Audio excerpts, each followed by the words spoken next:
Hey everyone, thanks for tuning in to another episode of That's What G Said podcast. It is May the 15th, 2020. I have been having the worst issues, technical difficulties over the last couple hours. I have been pulling my damn hair out. So, and I don't know why. I've never really come across too many technical difficulties with getting the podcast put together, but sure enough, this has been fun. So I'm breaking things up a little bit. We did a full interview with Erik where we went through every team in the NFL and their schedule. For some reason, it wasn't uploading, and I've put up other bigger podcasts. You don't care about any of this stuff, I'm sure, but I had to get it off my chest. So we're going to talk NFL with Erik. We're going to go through from Arizona through Dallas. We break down all of their schedules, team win totals, over-unders. We get real in-depth. And then next week, we'll finish up from Dallas, the rest of the league. We have Anita Friday horse racing to talk about, Churchill Saturday with Darin Zoccali, Anita Saturday, and then we close the show out with a SummerSlam 1991 rewatch, recap, review with Darin Zoccali and Andrew Champagne. So enjoy this episode of That's What G Said. We're going to get right on into it with Erik talking Arizona through Dallas NFL schedules. Okay, we've had a week or so to dive into the NFL schedules. They were released last Thursday. We're recording this interview midday on Thursday, and we're going to talk some NFL. So one of our good friends and one of the best to follow when it comes to NFL gambling discussion, anything really sports related. But when we focus on the NFL, we're able to really dig in. My good friend Erik, you know him online, Toft. Give me your online one more time. Give the folks, where do we follow you? Etoft21 Sports. Etoft21 Sports. How things going on your end, buddy? Pretty good. Need a shave and a haircut, but other than that, no complaints. Yeah, cool. I just did the shave myself like a few days ago, and the main reason why I did it was because it was freaking 95 degrees out here. So I was like, damn it! It was getting so hot for about a week. I just was sweating like crazy. I was like, I better shed a pound or two of weight right here with the hair. But hey, we got some football to talk about again. Anytime right now in the world of sports, there's like an event or some like release. It was the draft, UFC, what people were going crazy about last weekend. We're seeing some of these tracks opening back up, and now we got the schedule release. So it gives us a little bit of hope. It gives us something to look forward to. And you and I are going to break down the schedule. We're going to go team by team. And just for everyone listening, this discussion, we're going to assume that a full season is played, that every game is played, the schedule. We're going to go through the schedule as is. We couldn't try to predict anything that will happen down the line. If they have to cut games, change the dates, whatever, we'll address those times when they get there. We'll break those games down individually week by week. But right now, we're going to look at the big picture as a whole, all the schedules that have come out, and then just a couple of notes off the top to mention too, Erik. So we have no international games this year. When you're looking at the schedule, that was the one thing. No London games. I think there were 5 or 6 of them that were scheduled, but because of the travel, the virus, they just felt like if they're going to play the games in their own stadiums, they'll have a better feel for, safety protocols, anything additional they have to do. So we don't have those international games to worry about. Anything big picture that just jumps off the top before we get into some of the teams, like anything that jumps out at you or things that you're maybe really looking forward to? I'm just looking forward to the season starting. I'm looking forward to the Cards San Francisco matchup because those were always kind of fantasy gold last year, and every matchup was on me. And that Bucs stretch where they have all those games in prime time, I think there's going to be some good opportunity to fade them and bet against them. They got 5 primetime games this year, and the Patriots also have 5 primetime games. Another team who's kind of moving up the ranks quietly and becoming a more desirable team to watch is the Bills. They're going to be in primetime 4 times this year. We're going to see the Raiders a ton in primetime, and we're going to get the first game of the season underway on Thursday, September the 10th. It's going to be the Chiefs versus the Texans. We're going to get that rematch from last year's playoff when the Texans had that big lead and they spit it out against the Chiefs. So we're going to get Watson and Mahomes early on. And you know what? Like right off the bat, week 1, before we start getting into the Cardinals and we'll go team by team, we have some fun, kind of interesting games right off the bat. We got the Texans Chiefs. We got a good divisional game with the Packers and the Vikes.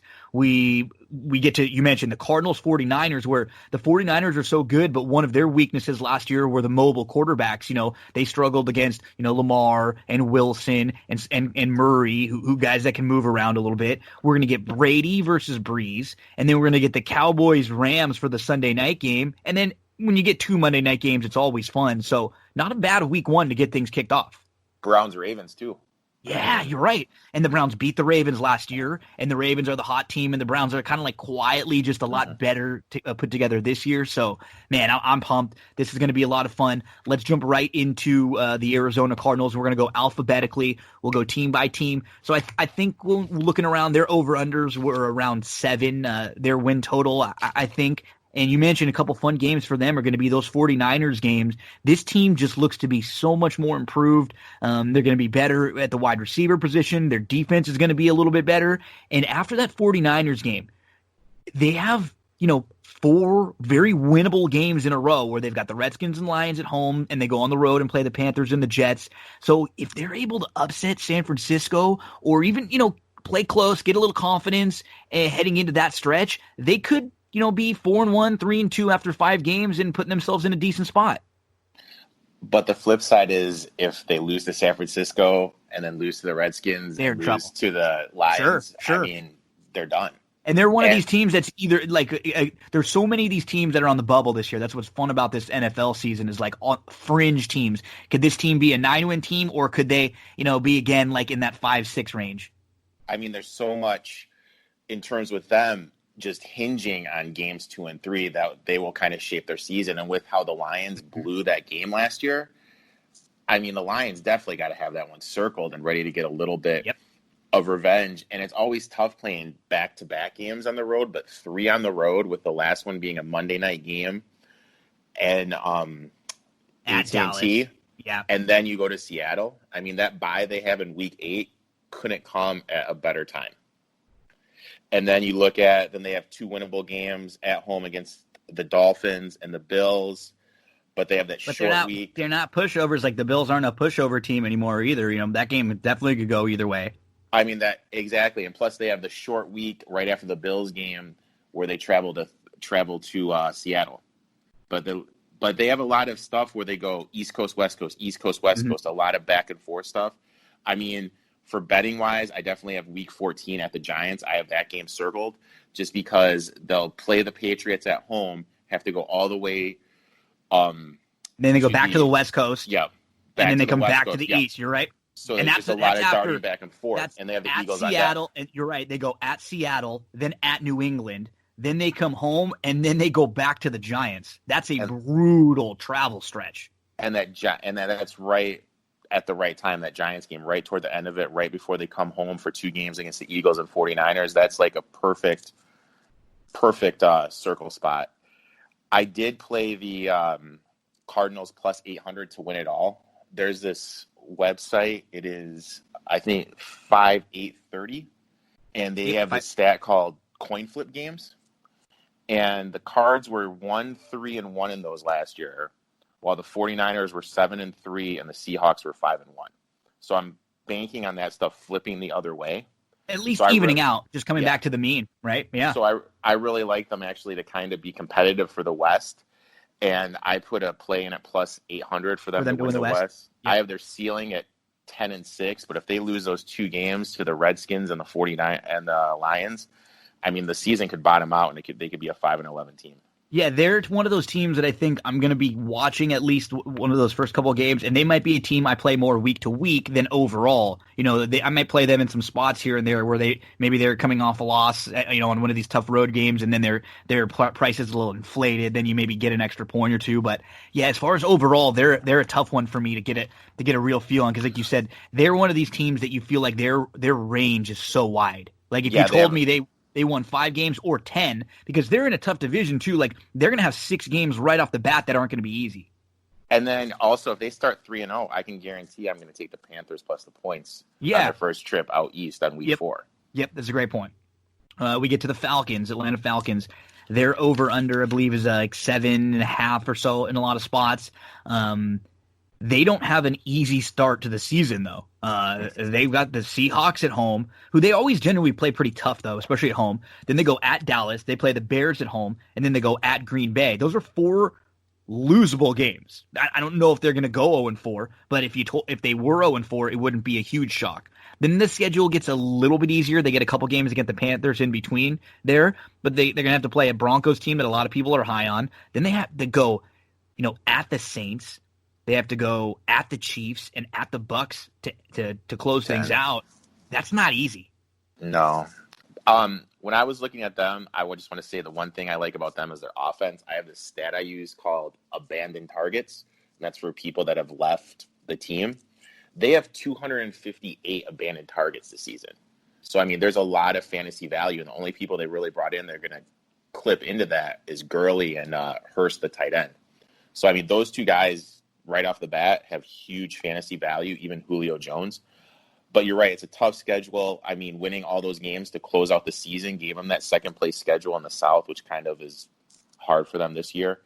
And they have 3 potential playoff teams out of the first 4 weeks to go up against, which is tough. I mean, 2-2 to start the season, I would consider a victory for them. Oh, yeah. And they don't have any games that you immediately circle. Like, even their games against the Panthers, right? Like, those are divisional games. We don't really know a lot about the Panthers. I don't think they're going to be that good. But if they were okay, at least, and not awful, it wouldn't shock me. So we don't see any, like, immediate circle games on their schedule that are, like, definite wins, The Lions aren't – who knows with the Lions, right? I mean, we'll talk about them when we get there. If they're competitive, that's not going to surprise me. The Broncos people are high on this year too. So, yeah, they don't seem to have a ton of down spots in their schedule. It's just going to be a lot of tough weeks for them, like week in, week out for the Falcons.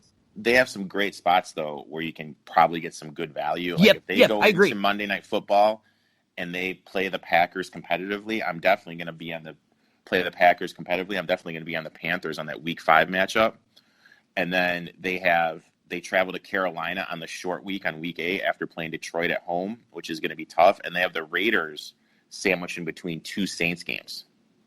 So, I mean, the dead spot. Yeah, you're right. Yeah, there's definitely like some situational plays because anytime I look at a schedule, I just kind of start circling the situational plays where if the number and the situation line up, I really like them. But that close of the season when 3 out of the 4 are on the road and going to San Diego, that's not getting us San Diego. I mean, Los Angeles, my fault, is definitely going to be hard because that game's sandwiched in between the Saints and the Bucks. So, I mean, that definitely is a letdown spot traveling out to the West Coast, and then you finish with the Bucks after the bye. at home. That's brutal. You're right. Yeah. They're after their first 4 are rough, and then the whole after the bye is rough, and then even that middle part.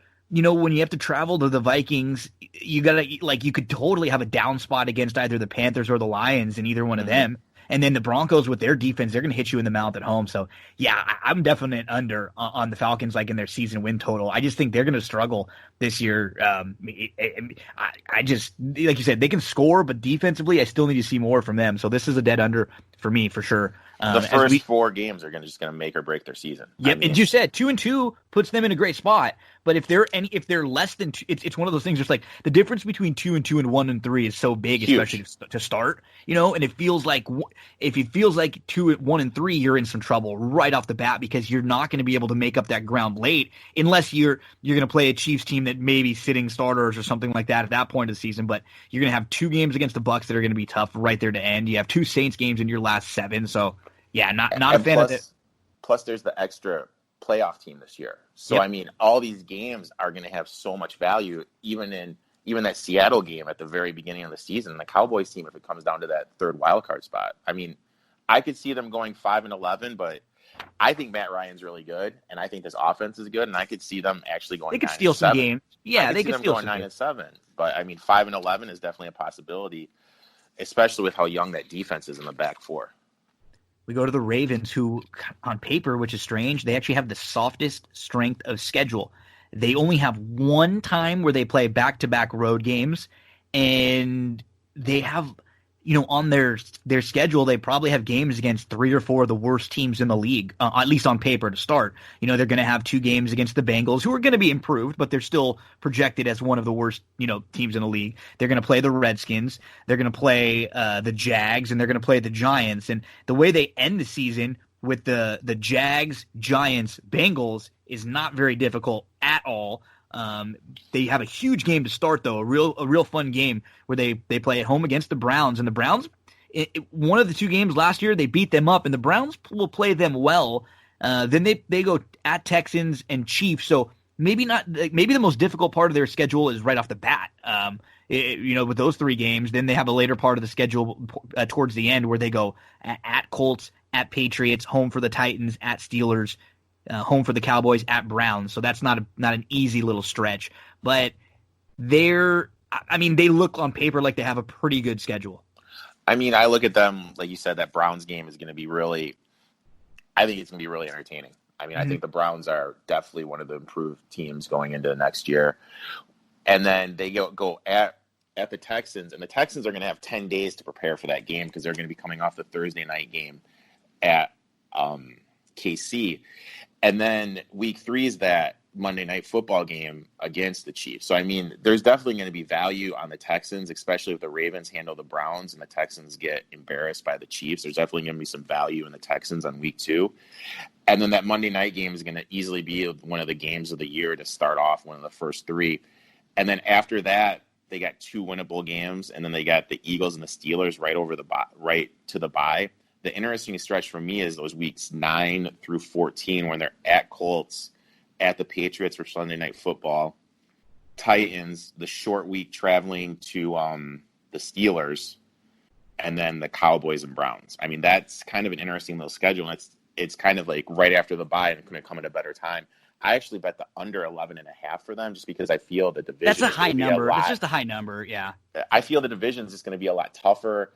Teams started figuring out the offense with toward the end of the year, and they have more film now, and everything was brand new. And also, if they do good this year, Greg Roman's going to leave, and that offense is going to be completely different in 2 years. So, this could basically be the last year of the Ravens window. Ravens projected to be one of the better teams on paper, but again, those are just once you start getting up in the double digits, especially into 11, that's just high numbers. You see 11 and a half in a lot of spots.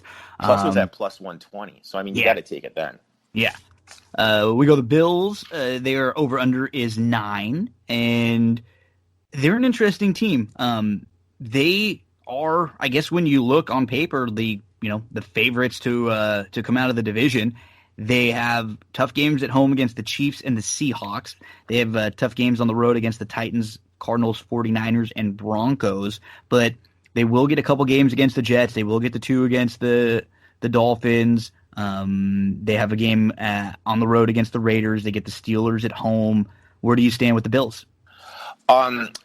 The interesting thing about them is Diggs is coming there, and I talked about my abandoned targets thing. They only have 35 abandoned targets, so other people on that offense are going to suffer with Diggs coming in.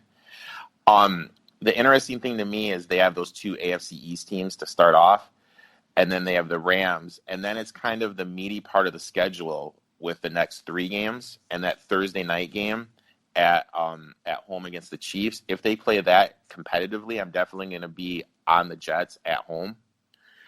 The back-to-back, I started finding this trend. If a team plays back-to-back primetime games, I tend to fade them in the second one.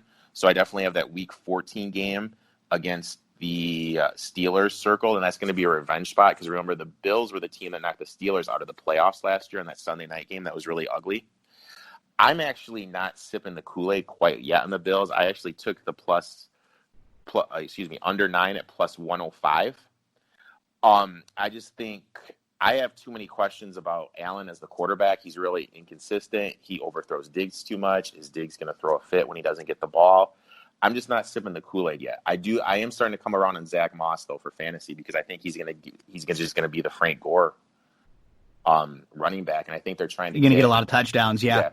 I think it's going to kind of be like when Ingram and Kamara were in New Orleans together. I think that's kind of what they're trying to create in Buffalo. The Bills, one of those kind of in between teams. Yeah, I think they're going to be better. I think they're going to be a good football team, but I'm not. I'm kind of with you. I'm not like completely sold on them quite yet as we but move it's on. not like when you like because I rewatched the game they lost to the Texans. Like when I watched that game, rewatched that playoff game, I didn't say to myself, boy, if they had Stephon Diggs, they would have won this game. You know what I mean? Like I really don't feel like he's like the missing thing to take him over. No, because for them, it's all gonna be on Josh Allen for them. They're gonna go as far as he will take them. If he can progress and improve and become a better decision maker, then they'll go far. If he's going to continue to be someone that hurts them, I guess, as much as he helps them, then they're going to be, that team that hovers around 8-9 wins, And then there'll be that pressure with Fromm on the bench. That could be pretty interesting. Yeah. We move on to the Panthers. They, all defensive team in the draft. They are going to look new with Teddy B calling the plays. Their over-under is only 5.5, though. It's one of the lowest. And, I mean, when you look at their schedule, they got a home game to start against the Raiders, but then you look at games that you probably want to start saying are losses, at Tampa, at the Chargers, home against the Cardinals won't be easy, at the Falcons, home against the Bears won't be easy, at the Saints, they have to play at the Chiefs, they get another one with the Bucks. Even the Lions at home isn't a gimme. They got to go at the Vikings, at the Packers, Saints to close things out. So, I think they're probably going to be pretty bad. I don't know. Like Teddy feels like the type of guy who's good in a spot where he just, like he was in New Orleans last year, where he just kind of needs to manage things and not make mistakes. I don't know if he's going to be able to carry a team where he's going to need to make some plays, and then defensively they're going to be in a little bit of trouble. Where do you stand with the Panthers? I mean, I know week 1 they have the Raiders traveling to the East Coast. I'll probably definitely be on them in that situation just because it's a West Coast team with an early start game. Then they have those 2 road games. And with the way people are betting the Bucks, I mean, the line for that week 2 game on Bet Online is already up to +8 for the Panthers. I mean, if that gets to 10, that's high for sure. If that gets to 10, that's a no-brainer bet. Absolutely.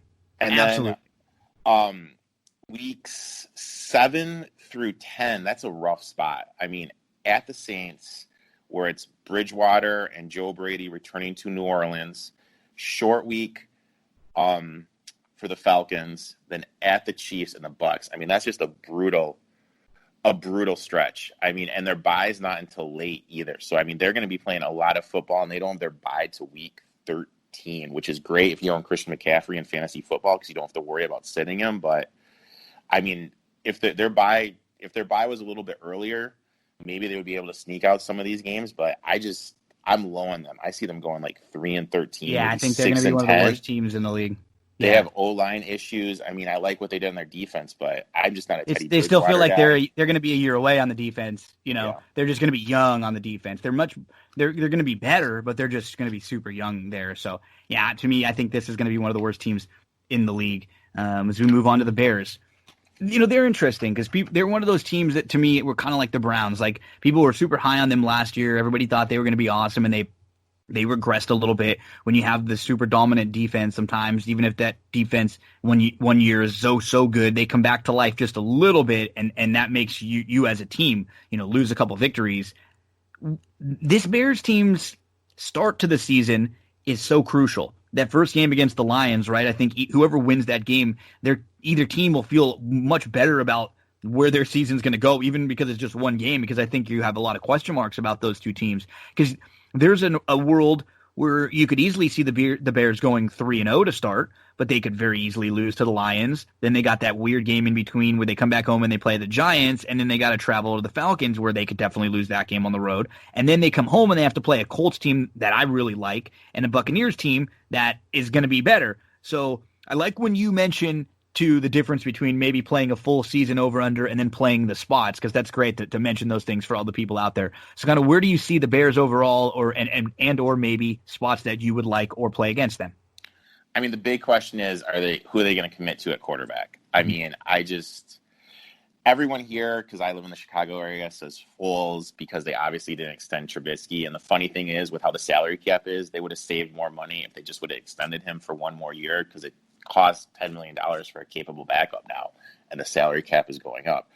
But yeah, they start off on the road at the Lions. I mean, that's kind of going to make or break their season. Kind of like, what are we? I still think they have a lot of O-line issues. That Giants game at home, I'll probably be on the Bears there because that's right before the Giants play the 49ers. I like the spot they're in week 5 because they play Tampa Bay, and Tampa has to travel up to Chicago on the short week. But then they play 2 back-to-back games on the road, one Monday Night Football. And that one's rough because it's always rough when you play Monday Night Football on the West Coast and then have a 1 o'clock start on Sunday on the East Coast, which they have against the Saints the following week. Yeah. So you come home and you play Saints after having to play the Rams on the road late Monday night in California. Yep. I mean, that's just a rough one. And then you got the Vikings on Monday Night Football, the bye at the Packers. They closed the season with 2 out of 3 on the road with at the Vikings, Jags, and the Packers. I mean, they could easily be 3-7 when they go into that bye, or they can easily be 7-3. I mean, all of it just hinges on that first week. And I mean, they just have certain stinches of the schedule, like weeks 3 through 5. I mean, those are tough with the Falcons, Colts, and Bucks. But I mean, they caught the Bucks at the great spot on the short week. So I mean, it just kind of depends. Like, they just have so many questions. Like, their total of 8 feels right. You know what I mean? Like with what you said, like they could be either or. They just feel like a kind of 500 team. But I wouldn't be shocked. Like they're going to be a good team to play in spots throughout the year. They will. But I mean, if they lose to the Lions and beat the Giants, then like lose the Giants, I mean, their season could just they could be one of the worst teams in the league. You know what I mean? Like easily, that's why it's so big. It's so crucial. They're definitely one of those fun either or teams that we look at all throughout the year. The Cincinnati Bengals are going to they're a much better roster this year. They're a lot more talented, but they still are going to be a year or so away. They'll be, I think, a little more competitive. And for them, I think this is going to be the big year, as something that you've mentioned in previous shows. For them, it's going to depend on, I think, their head coach. How good is their head coach? Is this guy legitimate? Can he get an offense that works? They don't have to win games. We just have to see the progress, see what he does with Burrow here.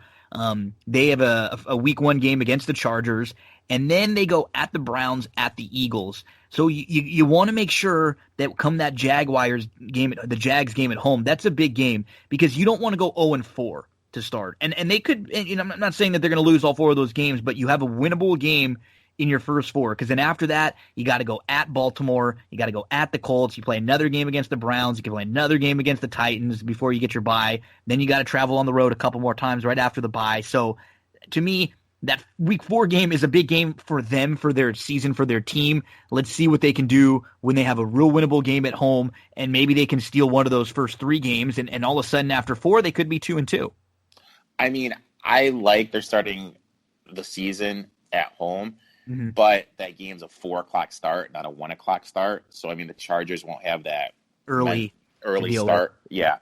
But, I mean, I still think that's a winnable game. And then they just have a rough stretch because they have the Thursday night game on the short week in Cleveland. And Cleveland's always a tough place to play, especially if there's fans. We don't even know if there's going to be fans. If there's not fans, that's not going to be as hard with some of these road games because places that are tough, there's not going to be any noise. So it'll be easier for teams to hear and be able to execute. At Philly's tough, and that Jaguars game is totally winnable. I think they have 3 winnable games before the bye, and if they could go 3-5 or 2-6 going into that win, bye, man. That's a big win. That's a big win. I think that Titans game before the bye, I personally have that game circled. That's a winnable game for sure.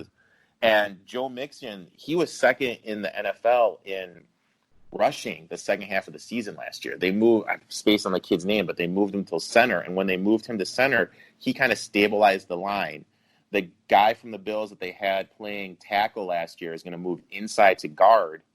And then Jonah Williams is going to be playing left tackle. So that left side is solid. And then you have Boyd playing the slot, who is, I believe, 7th in targets last year. Green on the outside, Higgins on the other side. So they're going to have enough weapons where you're just not going to be able to bum rush Burrow every time.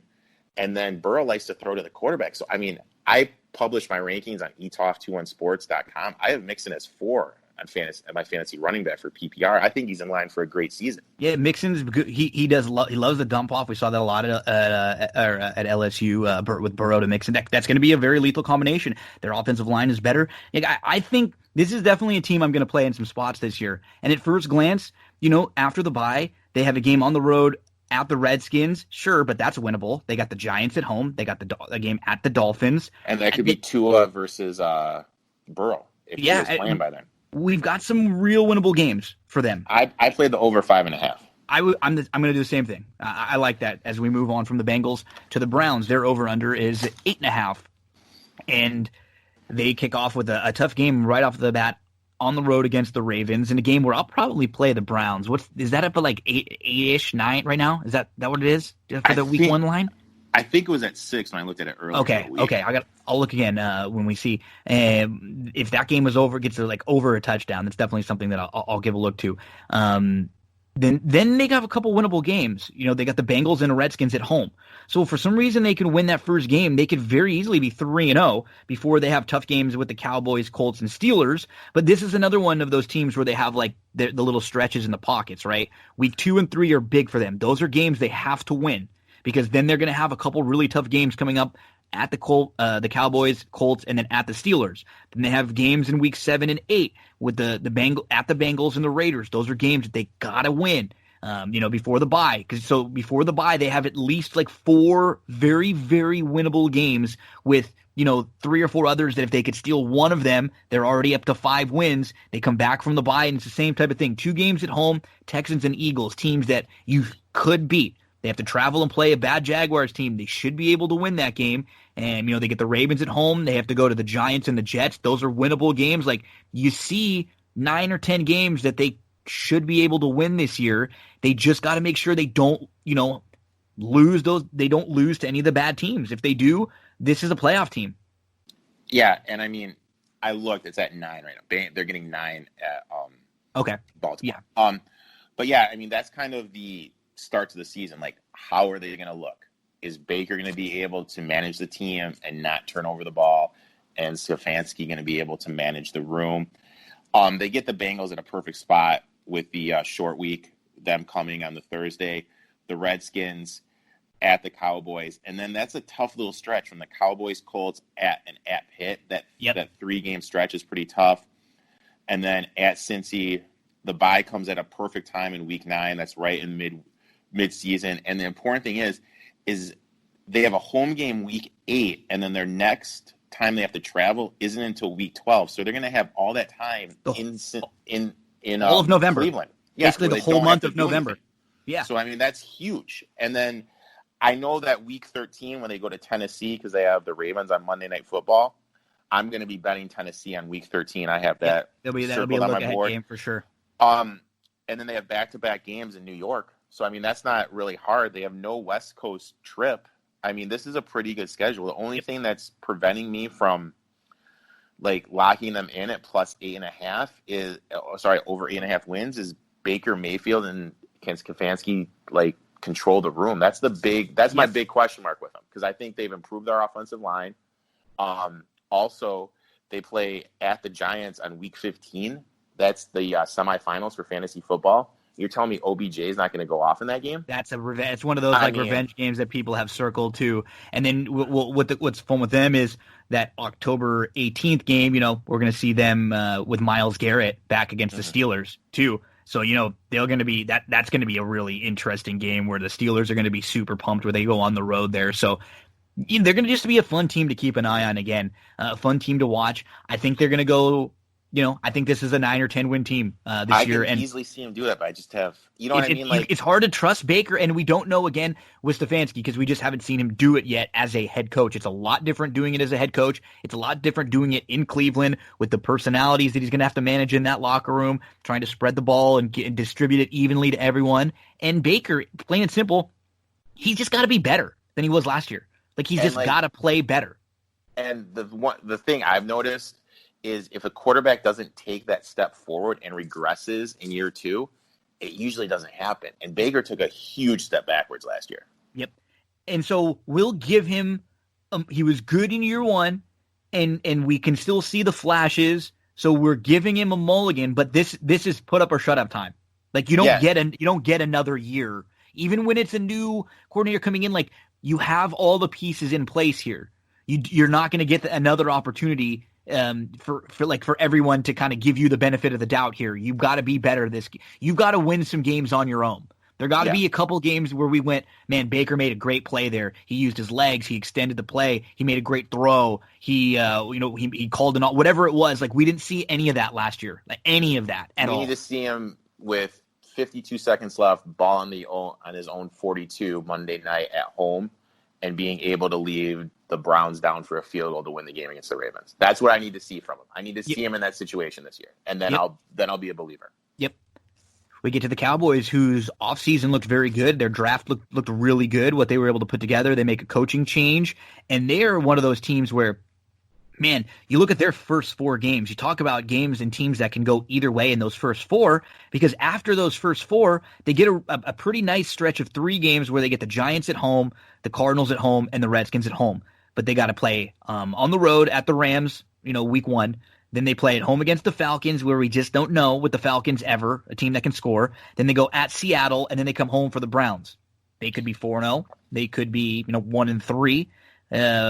That's a huge stretch for them, because through 7, those 4 or 5, those weeks 5, 6, 7 are not going to be the most difficult. So that's going to be a big start for them to the season, those weeks 1 through 4.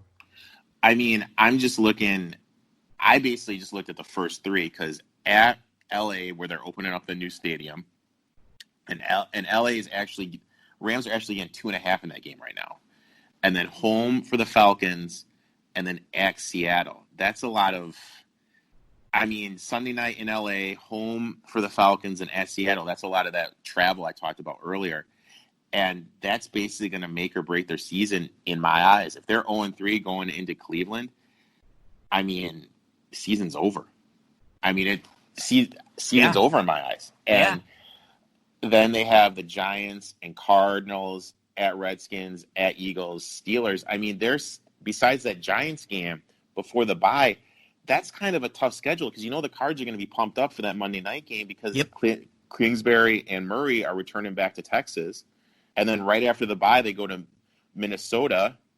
And then I have that Week 12 matchup circled for, again, when they play the Redskins at home, because that's sandwiched in between the Vikings and Ravens. And they're only in a 4-game stretch of 3 games on the road, and that's the only one at home. So they're going road, come home. Oh, okay, this looks like such an easy game on paper. We're playing Washington here, and then we got to go to play Baltimore. So you're right, that's a game where you're definitely going to look at Washington and try to and maybe take the dog there. And then they got the 49ers and Eagles, And then Week 14, they're at Cincinnati, and I love home dogs.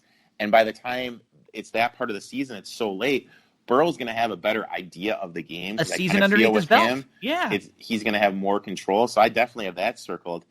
And, everyone, I don't know, like with the Cowboys, with them, there's 2 ways you can look at it. Is, do the pieces fit? Because right now I feel like they're putting a puzzle together, and they have 3 square pieces, and they need 1 triangle piece with the wide receiver core. Because who's going to play the slot between Cooper, Gallup, and Lamb?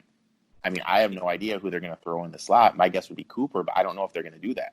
It's a ton of talent, but we don't know if it's the right pieces to the puzzle.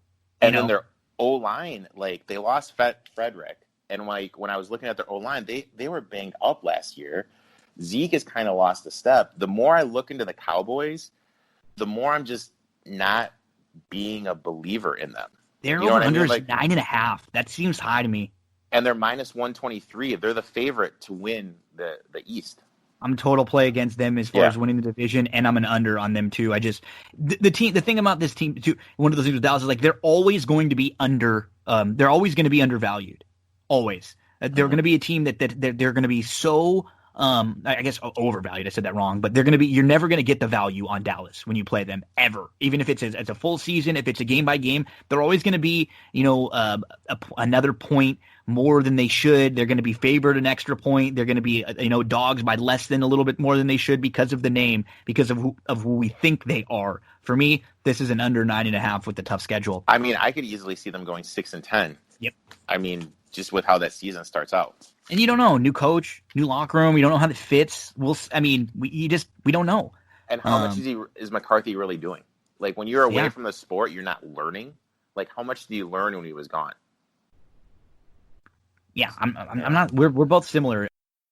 Just wanted to remind you about one of the sponsors of That's What G Said podcast, Sarah Candle Company. Visit sarahcandles.com, CERA candles.com. Use the promo code GINO for 10% off of your entire purchase. These are all natural soy wax candles. They burn longer. They are better for you than the candles out there that have that traditional paraffin wax. I know the people from this company personally. I've grown up with them my whole life. They love candles, and the goal was to have an affordable candle that everyone can enjoy. Use that promo code GINO. My favorite is Fresh Roses. The Fresh Roses scent is awesome. If you're a horse racing fan, they got Del Mar in there. You ever want to know what Del Mar smells like, but you couldn't make it out there? Order your candle right now from Sarah Candle Company. The website, CERA candles.com. sarahcandles.com, promo code GINO for 10% off your purchase.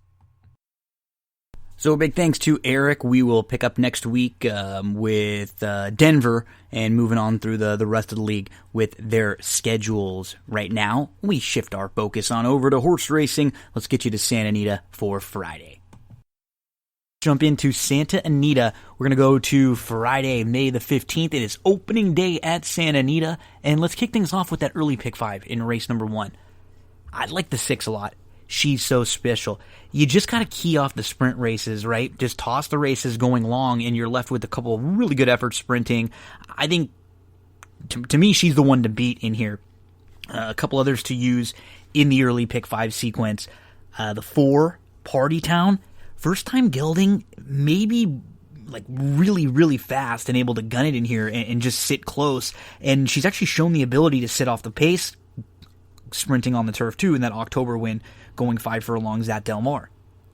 The 3, Rager, another first-time gelding who fits pretty well in here. I think kind of a measuring stick for this field. A couple others to keep an eye on. Drop the Chalupa. Done nothing wrong. Now going to have to try the grass and winners. And then the 12, Banks Mr. Edison. Good speed from the outside. But for me, I have the 6 as the horse to beat and the horse to play if we can get anything around 7-2. I have 3, 4, 6 as the top tier, and then if you want to go a little deeper, I would use the 5 and the 12. Let's get into race number 2, and I think the 2, Curvaceous, a little sneaky here. This is a barn, the Kitchingman barn, who always has always done well with horses first time out of the box. So give the 2, Curvaceous, a look. The 4 with the blinkers on, dropping in class, to me looks like the one to beat. That's Miss Riley. So I would use those 2 in all of your exotics. You want to go a little bit deeper. It would probably be the 3, Flying Business, who proved that this is probably where she fits when she dropped in for the maiden claiming last time out. She's going to need to improve a little bit, though. And then of the first-time starters, maybe the 5, Talia, for a barn that's decent first time out, and I don't know she'd have to be a monster to beat the majority of this group. So 2, 4, 5, 3. They're in race number 2 at Santa Anita. The 3rd race, we're going to see the return to the races of a couple of nice horses that were very highly regarded at one point. Talking about Galilean, the 3, and then about the 9, Tale of the Union. So Tale of the Union has not raced since August of 2018 when he won super impressively for Bob Baffert, and he won at Del Mar, but we haven't seen him since August of 2018. Baffert can definitely get him ready, but that's a long time to have to come off the bench. The 3, Galilean. This was a horse who was super, super highly regarded after he was dominating the Calbred ranks to begin his career. He went over and was in the Rebel, and he was only 7-2 when he ran 3rd in the Rebel, and then he was in the Arkansas Derby. He's got some talent. He's got a little more recency to him than Tale of the Union also. So, I mean, those 2 are hard to exclude because they're both super talented. You just don't know what version of them are going to show up. I do think a horse to include with them in some of the exotics is the 4. Knee Deep in Snow. So, he tried the synthetic in his last couple starts, and I think you can excuse his last one. In the 2 starts back race on December the 6th at Turfway was not bad at all. It's the May 4th race that I love at Churchill, going 6 furlongs, sitting off the pace a little bit. that's the kind of trip that he can work out in here, sitting behind, the likely fresh, fast Tail of the Union from the outside, and probably Galilean flashing some speed too.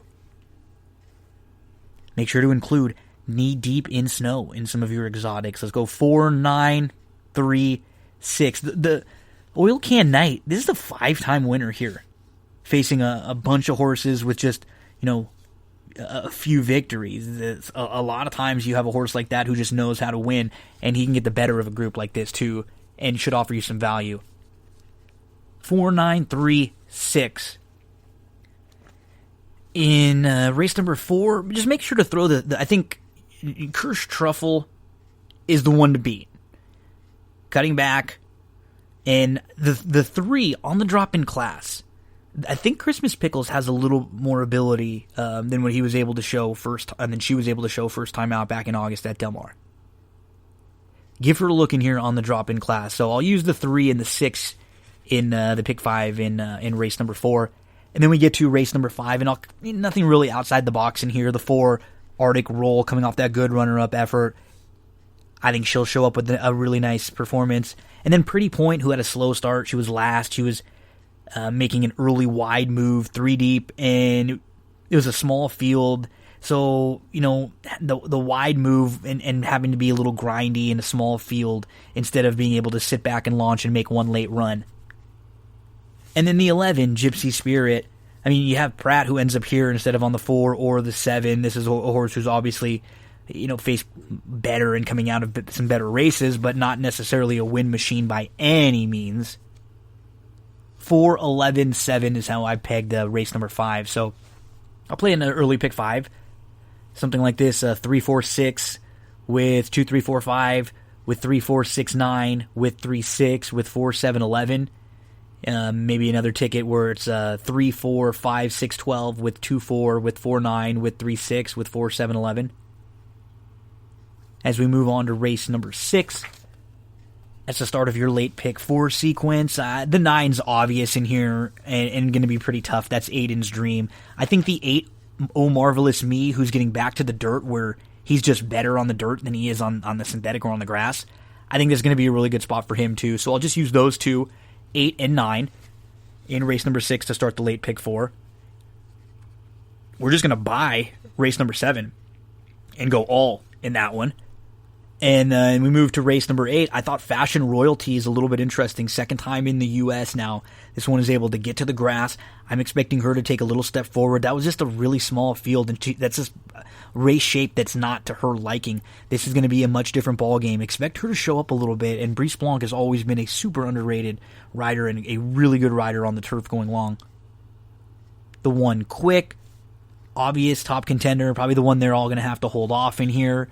The couple horses towards the outside, Mushley, who's going to be going second time U.S., and Dupioni. I mean, they're going to also be really tough in here. So I think those would be the 4 that I include in the late pick 4. And it's all going to come down to a single for me in race number 9. And I'm going to single Lane Way, who adds the blinkers. And Lane Way adds those blinkers and is going to be cutting back to 5.5 furlongs from a mile. So it should be a little closer, and now you're going to have a little bit more punch. Look at the 3 monsters this guy ran behind. He was behind Nadal in the career debut. In his second start, he was behind Charlatan and Shooter Shoot, and then he had to deal with Shooter Shoot again. All of those horses that beat him came back to win in their next start. Pratt shows up here. The blinkers come on the cutback. I think Lane Way is the class of the field, has faced better, and isn't going to be in a good spot drawn to the outside where they have some options for a horse who could be really close and right up on it with the blinks on. So the late pick 4 in race number 6, it's going to be 8, 9 with 1, 3, 9, 10 with 11 single. Some of the horses throughout the card to take a look at. First race, the 6, She's So Special. Third race, the 4, Knee Deep in Snow. Fourth race, the 3, Christmas Pickles. Eighth race, the 3, Fashion Royalty. And the 9th race, the number 11, Lane Way. Make sure to use those horses in your exotics. That is Friday, Santa Anita. We're going to go to Saturday, Churchill Downs, and we're going to bring in Darin Zoccali. We're going to go through the entire Churchill Downs card. We break every race down. We give some of our thoughts on each of them. And then following that, I'll just do a real quick recap of my picks at Churchill. So enjoy. We spend about 40 minutes or so going through the full Churchill Downs Saturday card, May the 16th. Some of these big racetracks are back, folks, this weekend. May the 15th, May the 16th. We're going to have Santa Anita back racing. We're going to have Churchill Downs back racing. Golden Gate is already back underway. And joining me to discuss the Churchill Downs card on Saturday, which is an awesome, awesome card from top to bottom. We have good racing. We're going to see the return of one of the big stars of racing from a few years ago.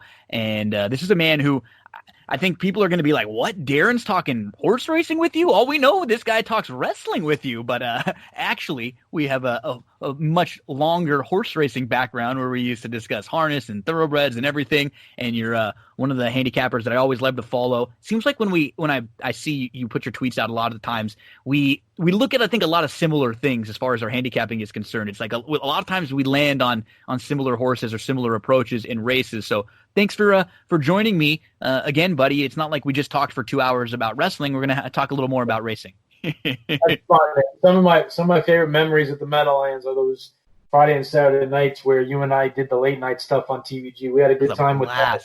I mean, it's hard to believe that that's 9-10 years ago we started that stuff. So, I mean, look, wrestling's cool, but I'm always thrilled to talk racing with you as well. So we're going to jump into Churchill. Saturday opens things up at Churchill Downs, and as you would imagine, with a lot of horses over the last couple months not having anywhere to run, this is a really, really good card. In particular, the back half of the card, you get some strong allowance races, and you're going to get some really big stakes races coming up over the next couple weekends at Churchill and at Santa Anita. And now with these meets kind of being smaller, it's all going to be compacted. So we're going to get some really big days, especially like this Saturday one coming up. So Darin, we'll just start with race one and we'll go through. We can just kind of mention thoughts on each race. If we don't have a ton, we'll just say that and skip it. And the way that I'm approaching the early part of this sequence is, so we know that in race number 4, we're going to have the return of Monomoy Girl in there. And I like a horse in the 5th race a little bit who I think probably is going to get bet down, and that's the 2 Mr. Jaggers. So I'm looking at this pick 5 at Churchill Downs, and I'm going to play a ticket where I think I might single the back end, and I might even go single and play like a small ticket. And what I'm doing in this first race, I'm freaking punching all. I'm going to try to buy this race, get through it, hope it's not one of the shorter prices towards the outside. Not an opinion. This is more about how I'm going to build the ticket in the sequence versus really even loving or hating anyone in this race. This is the race where I need to demand a little bit of value. So I'll spread out a little bit. But do you have any kind of real strong opinions to kick things off in the opener? Yeah, it's hard to have a real strong opinion here. I mean, the 2 short prices on the outside are probably the most likely winners. But, out of the 2, I would prefer Archability. I'm just not big on 0-for-8 maidens that are going to be, 9-5 at post time. Mm-hmm. The only 2 horses that I'll give you that I would definitely include. I mean, you're punching all, but if you don't have the kind of budget and you need to, only be 4 or 5 deep here, Skyburst, the first time starter for Ron Moquette, doesn't have to be a whole lot to be, a contender here. It's not an overwhelming pedigree to say the least, but the workouts are decent enough as it is. And it is Ron Moquette in a very questionable field. Only 6-1 on the morning line. Wouldn't be surprised if that horse is okay in here. And the other horse that piqued my interest as a first-time starter is the 9 Take Charge Comanche. You don't really look at the Ray Hernandez barn as a barn that jumps off the page, but the horse has got some sneaky pedigree. He's a half to Canonize, who's a stakes winner, and is a half to Declan's Warrior, who could run quite a bit early in his career. I mean, this horse obviously is entered for $30,000 first time out, but has a sneaky good workout, 2 work back, 15-1 in the morning line. I would just suggest including him, but yeah, this is a very difficult way to start the card. It's a very tricky race. We'll have a much more of a strong opinion as we move on to race number 2, and this is a $25,000 claimer. I think the 3 is going to get a great trip in here, Stroll in the Bayou. I really like the race back at Hawthorne when Stroll in the Bayou came from, off the pace a little bit. And I just think this is going to be a horse that's going to fall into a very, very nice trip. The 4 Seeds of Time, I guess, would be another one to include. And then the 9 Rawway, who you can find some really nice horses from this mare. And I think you can make the case that maybe she just doesn't like Oaklawn. She just did not run well in her starts at Oaklawn. And a couple of those races were obviously, tougher. She's in the race where Serengeti Empress actually absolutely freaks. But she could fit in here too. I think I'll probably end up using those 3 in the early pick 5 to try to get through this race, maybe 3, 4, and 9 for me. Yeah, the 9 Rawway was the interesting one for me. It's actually a sneaky good pedigree. Her dam actually won the Azeri at Oakland when it was a grade 3 a few years ago. If you take a look back at her form before Oakland, any of those races put her right there. Yep. Those races put her right in the mix. There's definitely speed from the inside of Lady Cleopatra and Diamond Cat. I definitely think you're on the right horse in terms of who's going to get the best trip. I think Strolling the Bayou is going to sit 3rd, 4th inside, work out a great inside-out trip, and really could be sitting on a big race here as well. A Seas of Time, morning line favorite for Tom Amoss. I'm just not big of, when horses want to go at Delta, and then their first start after Delta, they get their teeth kicked in. I'm just not big on horses like that, even when they drop in class. I don't know how you feel about her, but she's probably a horse that I would take a stand against in here at a short price. I definitely the 3 and the 9 is my top 2. And I don't need her, especially the way that this ticket's going to be built. I'm going to have some short prices coming up a little later on. So yeah, for me, I think the 3 gets the trip. The 9 is also very interesting. I'm not like as low on the 4 as you, but I don't need her at all. And from a price standpoint, I would much prefer the other 2 here to try to get through that second leg of the early pick 5 sequence. And we move into the 3rd race, which is a 10,000 non-2 claimer. And we have a horse like Louis Kingdom, who was a big favorite, and I believe that Rainbow pick 6 at Gulfstream Park, and just stopped. That was not long ago. That was just on May the 9th. I don't think this horse is a cinch by any means, or a horse who has to win. I kind of start this race, for me at least, with the 4. He's the super one. He kind of got hooked a little bit wide last time out in a small field. He settled. He loomed up in between at the top of the lane. He took the lead, but then he tires. I'm talking about the dirt race 2 starts back, not the race going long on the grass on March the 19th. Talking about the March 8th race at Fairgrounds. That kind of effort is very competitive with this group. And if he just gets a better timed ride, I think he might be in a good spot sitting off a couple speeds to his inside.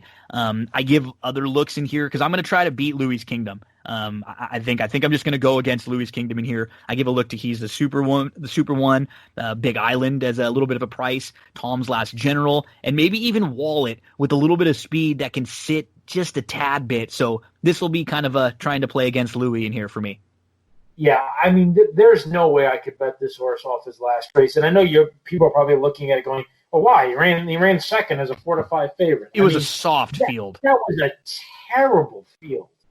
Terrible. The horse that beat him was also a drop down, but his lines were awful. He was getting just beat up against better. Now he's coming back 7 days later, shipping to Gulfstream, and now he's in for 10 when they claimed this horse for 32 starts back. Yeah.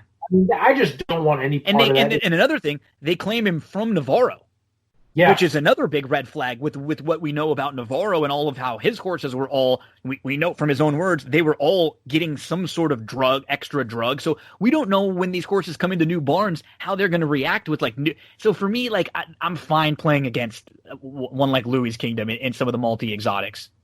Yeah, and the bigger, and taking that knock even further, so Ravelli had this horse for his first 6 starts of his career.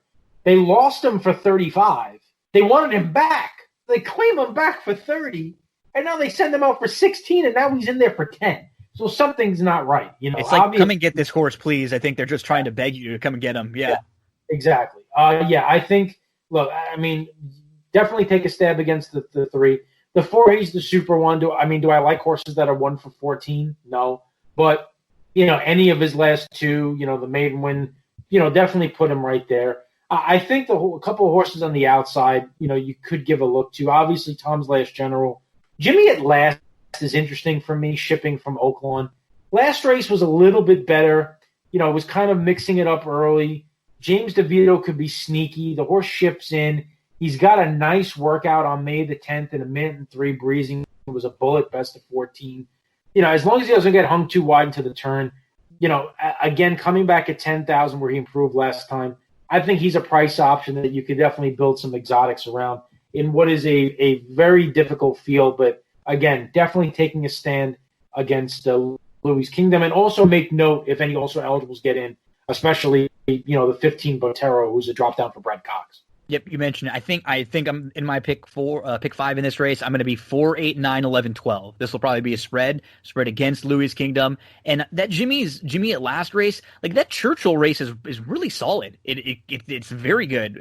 Back in November when he's like a good closing third and he's kind of like in between a little bit there. It's not a bad effort at all in a big field. So yeah, for me, I kind of have him ranked that way as like 4, 8, 9, 11, 12, and we'll take a swing against Louis in this fourth race because coming into the third race, because we go into race number 4, and again, as like anytime I handicap the races, I'm looking at this as a fan and as a gambler, but as a gambler first, how are we going to make money? And in the long run, you're going to make money playing against horses like Monomoy Girl when they come off long layoffs and when they make their returns and when they're going to be really heavy favorites.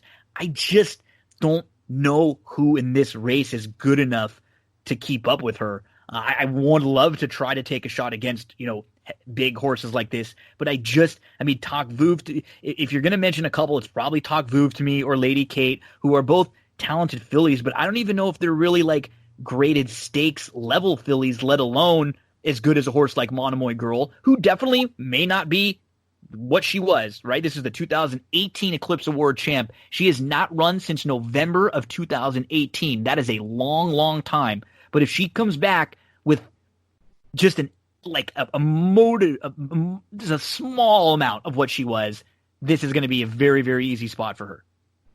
Yeah, and the problem with Talk Vuv to me is that she's not going to be a big price. She'll be the second choice. Well, neither the other two. Like the only ones that feel like they could beat her aren't going to be the kind of price that you would want to take a shot against, her.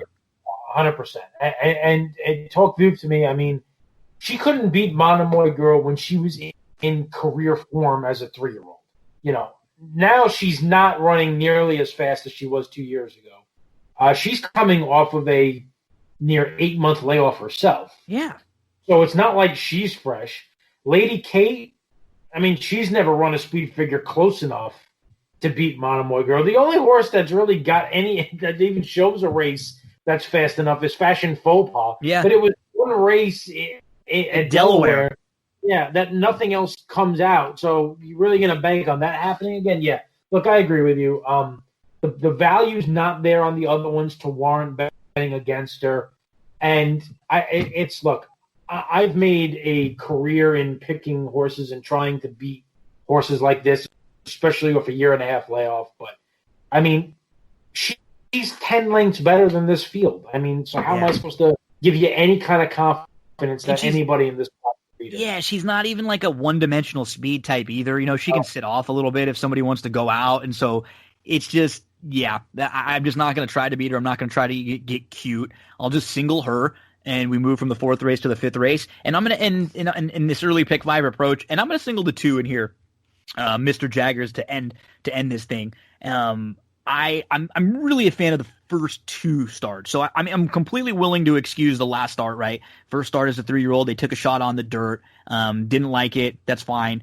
And now you're getting back to the grass. So you get that debut where you're a little bit slow, you're settling 6th, you're 2 deep, then you're 3 deep, you make a big 5-wide move to the top of the lane, you're in between horses, and that's a fine third behind Grade 3 winner Field Pass and Grade 1 winner Decorated Invader.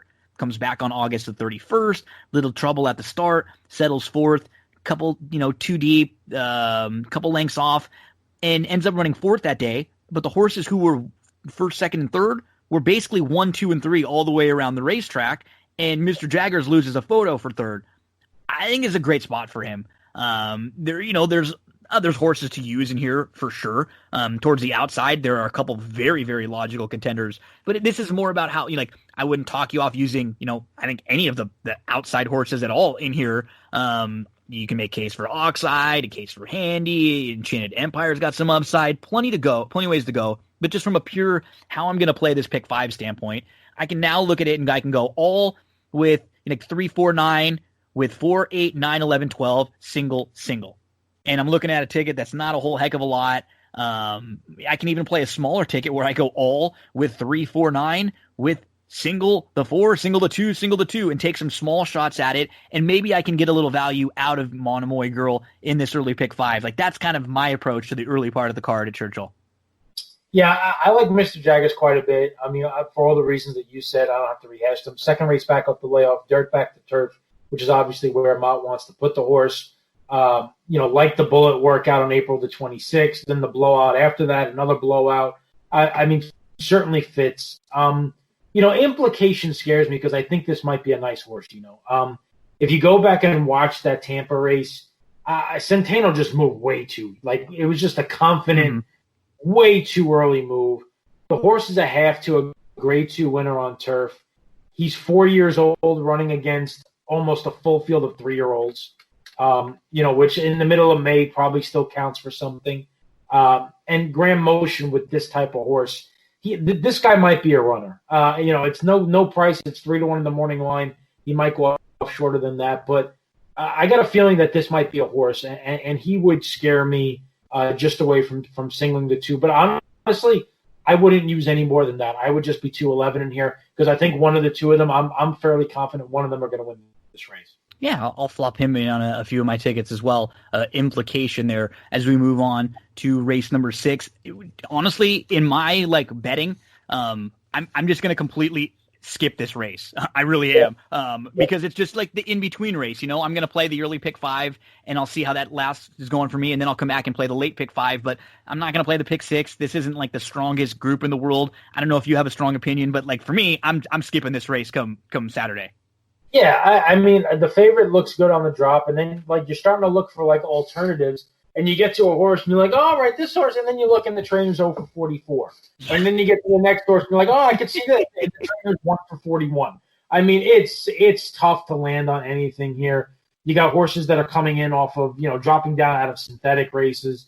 No, I am right there with you. I have absolutely no strong opinion. I think Irritator is clearly the horse to beat, but I would not bet him at any kind of a short price. So we get to the 7th race, which is a good maiden special weight for fillies and mares 3-year-olds and up. They're going to be sprinting 6 furlongs, and this is a start of the late pick 5. So I think you got to start with C'est Moi, who was very impressive in her debut for Bill Mott. It kind of looked like she took a few strides to get going, but she was traveling really well. She was moving up on the outside. She made a big 3-wide bid, but she was just no match for the 3-5 favorite Center Isle, who's a $1.5 million purchase. And this race has come back really strong so far. There have been 2 next out winners out of that race. They both come back to win maiden special weights. The 6th place finisher, Senior Roma, came back to win by 11, and the 9th place finisher came back to win by 4. Those were both at Gulfstream.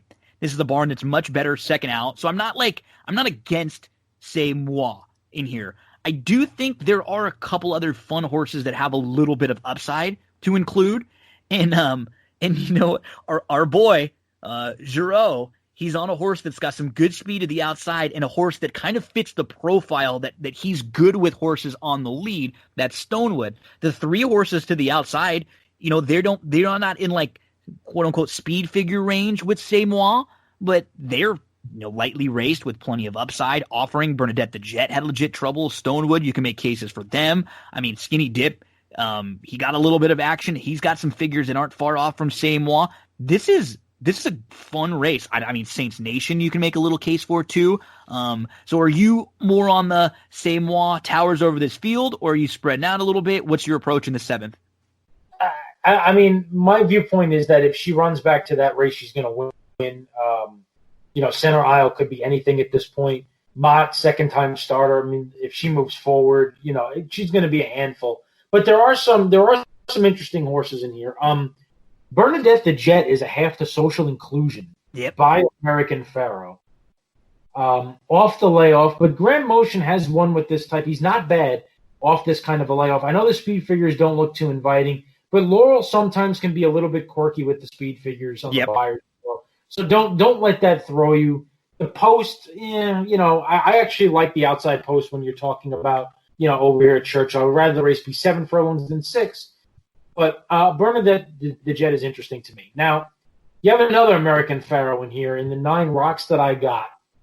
for a trainer that is clicking at 24%, has a 335 ROI with first-time starters. Now, my pause is this is an American Pharaoh that costs $25,000 as a 2-year-old in training. So obviously something's not great there. But the workouts, especially if you look, 3 workouts, 4 workouts back, they're not bad. And this is a half to a $500,000 stakes winner by the name of Sharp Sensation, who is a really good turf sprinter. So this horse had a 15-1 morning line. A little sneaky, yeah. A little sneaky. Not saying that the horse is going to win, but if you like Saint Moi and you're looking for prices in exotics, that's one I'll give you. The other one I'll give you is the 3 Majestic Blend, who's coming in from Santa Anita. I know the horse ran last in the field of 4, but blinkers are coming off now, so an interesting move, second lifetime start for a barn that can be a little bit sneaky. The winner of that race, Gamine, is a Bob Baffert filly that aired on that day at 1-9, and then came back to win at Oaklawn just on May 2nd with a 98 buyer speed figure. Against another really nice filly in that race, too. She beat another really nice one, yeah. Yeah. So, again, she was beat 16 lengths, so take that for what it's worth. But she's coming out of a race that the winner is a serious, serious racehorse. Horses typically improve in their second lifetime start. They're making an equipment change. They're getting out of California, going to Churchill. I could see Majestic Blend hitting the board at 15-1 here. So for me, yes, Saint Moi is going to be very tough. In the exotics, though, definitely I would be including the 3, the 9, and the 11 and try to spice things up a little bit. Yeah, I wanted to mention, too, I thought Offering, who kind of squeezed back at the start a little bit, was 10 off, moved up in the inside. It was kind of like a nice middle move to get into contention and then didn't have a whole lot late, but maybe with just a better start. I don't think she has to necessarily be so far back, a second-time starter with a little bit of upside there, but they will all definitely have to beat Saint Moi here, who is the deserving favorite in this 7th race. We move to race number 8. This is a first-level allowance race on the turf.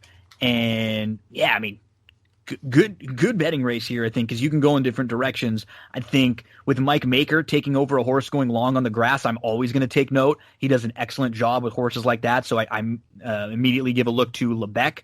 I think the horse Tankerville for Mott is a little bit intriguing.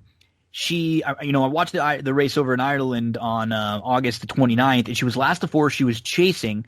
He was chasing. It just wasn't the race shape that he needed. But this is a horse who actually beat a field of 16 in his debut. Like, he's got some quality. He's got some ability in there, too. The 12, Clear for Action, is really quick. He's one of those horses that if you don't use him on your ticket, he might give you a little scare because he could be the speed of the speed. And if he's sent hard from the outside and is able to clear, he could be tough to run down late. Those are probably, I think, the horses that I start with at least. Who are some of the other ones that you're looking to? Yeah, you mentioned the horse that I will be keying around, and that's the 4 Tankerville. Yeah, I agree with everything you said about the Euro side, and on the pedigree stuff. Starformer was a horse. Starformer, this Colts Dam was a 3-time graded stakes winner in the United States, including the Grade 2 New York, which is a big turf race over at Belmont. So, yeah, this, 4-year-old by Kitten's Joy has every reason to be, okay in this spot because, while there's some horses here that have some talent and some upside, I don't think there's any world beaters. No. They look a lot of them look the same on paper, right? There's like 4 or 5 horses that you look at a paper, you're like, oh, they kind of look like he kind of looks like the horse next to him. Oh, he kind of looks like this is a great spot for a fresh face like this. Which is exactly why I'm probably drawn to this horse. That's the part of it that seems to strike me. A horse like Hell or High Water, I would probably like if not for the layoff. Horses, especially on grass, that are knocking on the door and finally figure it all out and improve speed figures and put it all together with a win. I've seen them reel off 2 or 3 in a row off that, but I don't love the idea of doing that off of the 9-month layoff because it kind of, takes the air out of your sails if you're trying to make that argument. So, Limery for me is a horse, another one. 1 for 9 lifetime, knocking on the door, a horse that for Brad Cox that I would be more inclined to use underneath rather than, in the top spot. Now, the other horse for me that's interesting is the Baby J mare on the outside from post 9. Chad Brown's got this horse off of a layoff. And, never been on turf before. And Baby J, the mare, was not a turf horse either. And you got Union Rags. So is the horse is coming in off of, second race back off the layoff, did not run well at Gulfstream. So you got two ways of looking at it. The horse cost $650,000. Is Chad Brown saying, okay, this horse is either terrible and I am just putting this horse on the grass to try to see if he can run anything? Or do they think the horse might actually like the turf for whatever reason? And for me, you're looking at the workout pattern, has a sneaky turf work back on April 12th. And I would hate for this race to go by and this horse wins and you look and you're like, wow, nice job. Chad Brown, first time on the grass, just paid $18. Yeah, with Javi up too. And exactly. Like his dirt races too before the layoff, we weren't bad. And, he's behind a couple nice horses, You see Macoma, Tacitus, Moretti, who's actually even come back and been okay. So from a class standpoint, he really fits. It's going to just be, will he take to the turf? Right. And if so, he's going to be a better price than you would figure for a Brown Javi horse, right? If he's 3-1, I don't want any part of him. But if he's 8-1, yep, you just can't let Brown Shadwell go into the grass for the first time, beat you at a price. Yep. So for me, I'm going to take some flyers on the 4 and the 9, key off them up and down and exactas and tries. I think you got a shot at a halfway decent price on both of them. And my feeling is this race, regardless of what the result is, the payout's going to be nice, and hopefully we can connect with one of these two. In race number 9, we get a real strong 50 non-2 claimer in here. You can legitimately build cases for 8, 9 of these horses and build a strong case for them.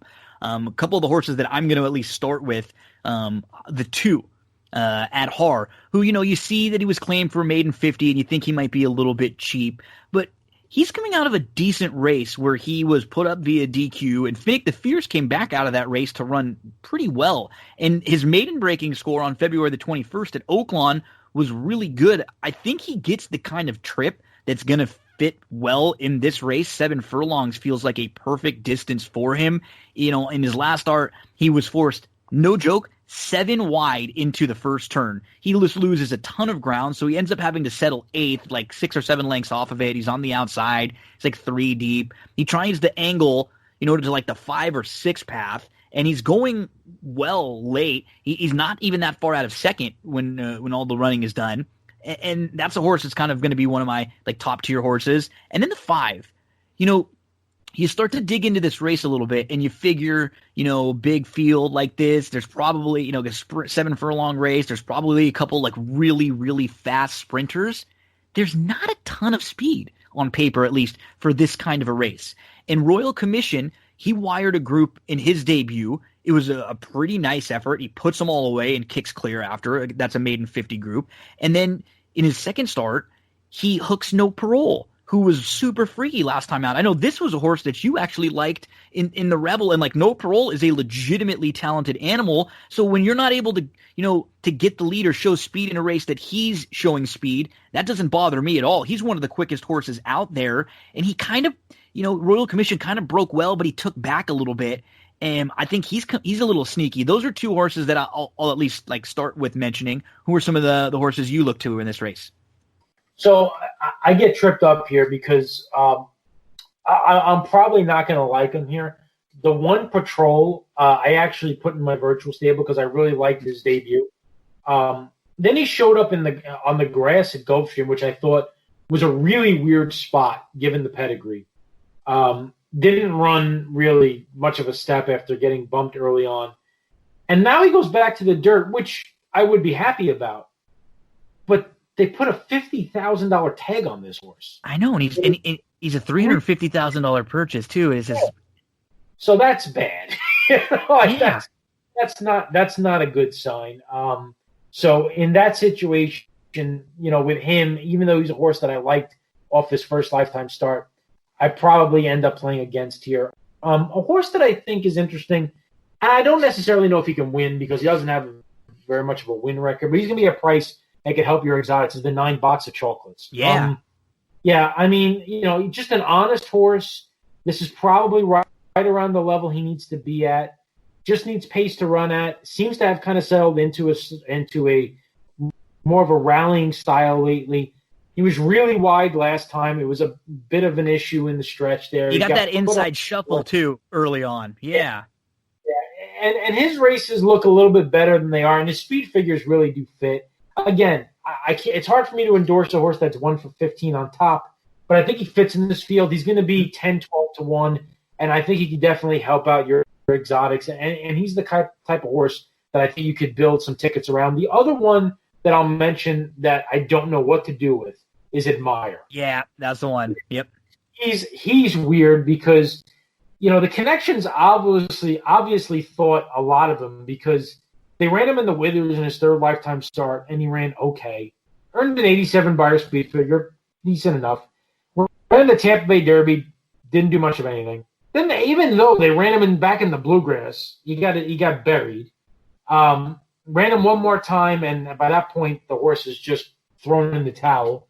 Then they bring him back, and his races are, okay. The race 2 back is decent. He ran against Blewett last time, already came out of that race to win. That's probably a good race that he's exiting. Eventually, the horse is going to show up with an improved effort. This feels like the level that it could happen at. And the trip, too, right? Like 7 might hit him right between the eyes. Yeah.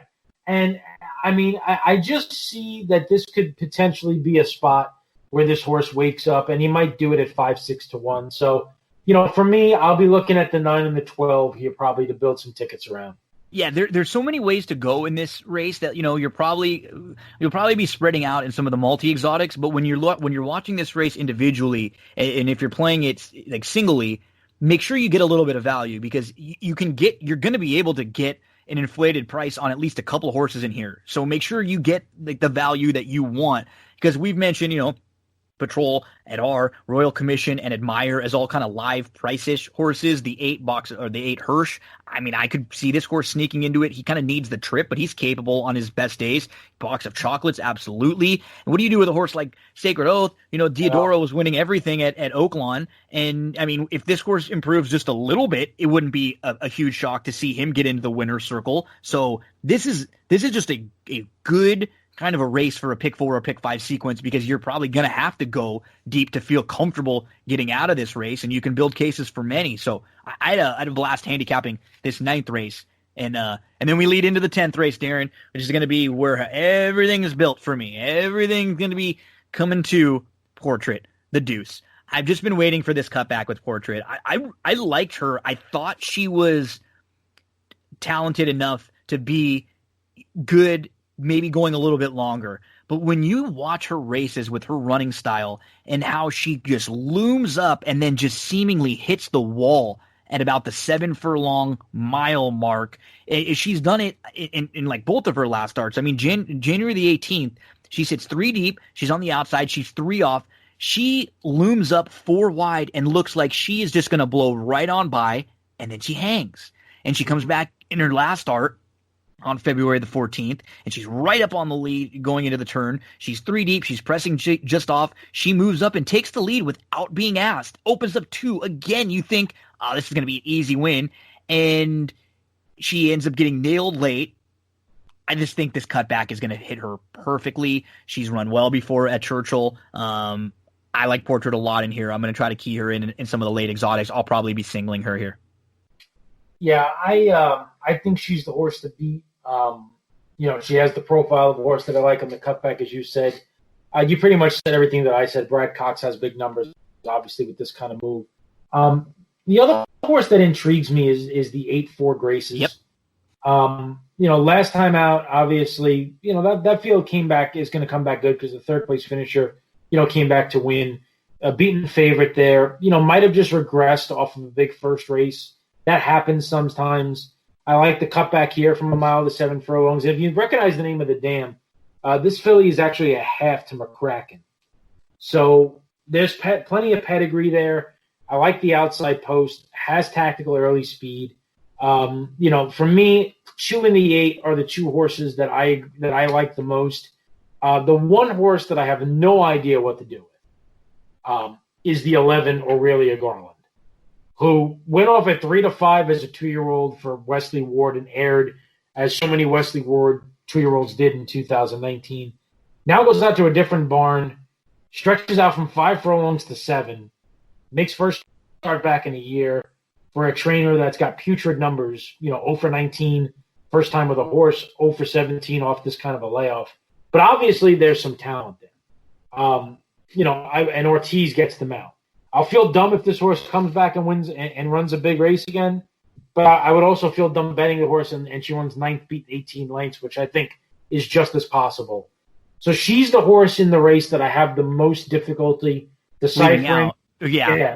The most confidence I have though is I think Portrait and Four Graces are by far the 2 horses that you want to have on the top of your ticket. I completely agree, and I'll probably on some small backup tickets include those 2. I guess for me, like when I'm in that situation most of the time, and depending on the way it is, I think I'd always rather just pick pick one of the 2 single, and then give myself a lot of coverage the rest of the way. You're probably better off in the long run when you do that. But I think we sniffed out at least the 2 super talented fillies that are probably the ones to beat in that 10th, and then it's not going to be any easier trying to close things out if we make it to this 11th race with a 5.5 furlong turf race with so many question marks in this race, man. So many horses that are coming off of a couple months. They haven't raced for a while. We have a few horses that have some speed that kind of look like similar profiles. Some of these horses that were good at 2, did they improve to 3?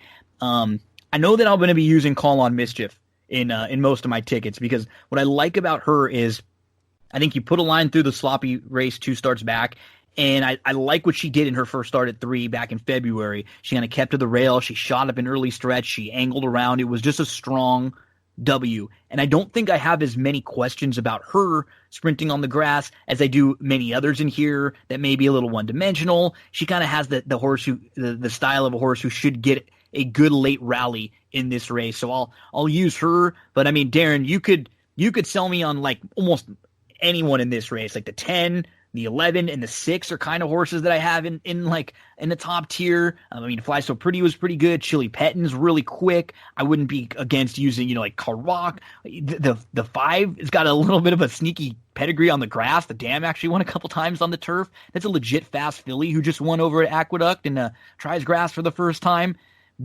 I mean, obviously because we haven't had a ton of like real good races to look at lately. But, man, I really enjoyed handicapping this last part of the card. This was another fun one where you can just make many, many cases for horses. Oh, yeah. No, there's no question. I mean, this race, there's probably 6 or 7 horses that if you told me you like them, and I would understand the argument. Wesley Ward's got a couple in here, Karak, and who was the other one? Chili Pettin, yeah. Chili Pettin, yeah. So Karak is the one that actually ran against Fly So Pretty last year. Fly So Pretty beat her by almost 3 lengths. Then she went to Turfway. Wesley Ward put her there, and she aired. Put up an 82 by her speed figure. Ran in the Grade 3 Matron last year as a 2-year-old as well. She's certainly one that wouldn't shock me to say the least. What do you do with Bredenberry on the cutback? I mean, we've seen Grand Motion. She's not bad. No, it should fit like the cut. You think the cutback should fit nicely. It just does she really want to sprint? She lost to a nice Outburst who came right back to win. I mean, she fits on class for sure. Yeah, it's just a question of does she want to go this distance? She's never been this short. Even her races in Europe. Chili Pettin. Another Wesley Ward, 2-year-old that aired at Keeneland. Went over to Ascot and no good. Laid off for 9 months, comes back, wins another one that he sent over to Turfway and won, rather easily, putting away a horse, but not, I don't think was really being asked for her best. I mean, if you're going to be alive, you want to be alive in this race in pick 5s or pick 4s. I think you need to have the 4 on your ticket. I think you need to have, I would include the 8 even. On your Giroux, the 9, the 10, the 11. Even the 3 call on Mischief. Yep. I mean, there's so much speed in the race. If someone's going to come pick them all up, it certainly could be her. I just, the way you structure your ticket, I have a hard time thinking that somebody can have a stone cold opinion on one horse in this race. I really do. I agree with you. No, it's hard to be really confident. You can see many horses winning this race. It's just hard to be so confident. Like Fly So Pretty, if she had a race under her belt, right, more recently, I would think she's definitely a standout in here. And then you talk about the wards, like, do the two of them hurt each other? Like, do the presence of them, and then you have a horse like Byerly Scene, who from the rail is probably going to have to go, and then in a big field, you imagine there's going to be some other speed in here. So, yeah, this was a race where if you get through the first 4 legs of your late pick 5 and you're here, hopefully you have a ton of coverage, or hopefully you found something a little more than Darin or I found in this race, so for the reason to have a strong opinion, because some races it's just, hey, I think you have to be 5. I'm not going to feel comfortable even when I am 5 deep, in this spot. So a great card, and it shows you that it doesn't always have to be 10 graded stakes races on a card, Darin, to be a really good card. We just have quality from about the 4th race on. Some legitimately good, deep races at Churchill Downs this weekend, man. It's going to be a lot of fun. Yeah, and by the way, I left one thing out. I forgot. So, because the horse is on the also eligible list, but the 14 Tulanian has got a 46-1 bullet workout at Keeneland in preparation for whenever this horse runs next.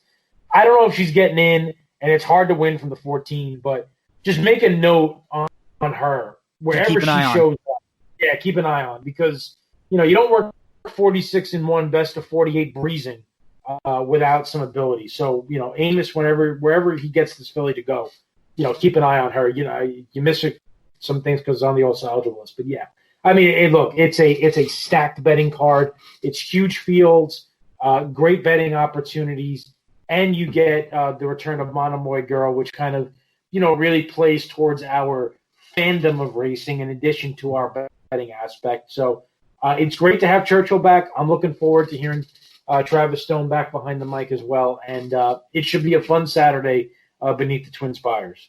Darin, I appreciate it. We ended up recording this 40-minute conversation directly following a 2-hour conversation that we had on SummerSlam 91. They might be out of order when I put the show together, but nonetheless, it's been a lot of fun catching up with you over the last couple months, talking wrestling every week. We were able to catch up on life and other things, and I've been meaning to have you sit down and cap a race card with me, and this was a lot of fun. I appreciate your time, and I look forward to talking more wrestling and racing and in all sports. We're going to getting football in the mix now coming too. The schedules are out, so hopefully we're getting some of that normalcy back in that sports fandom that we love.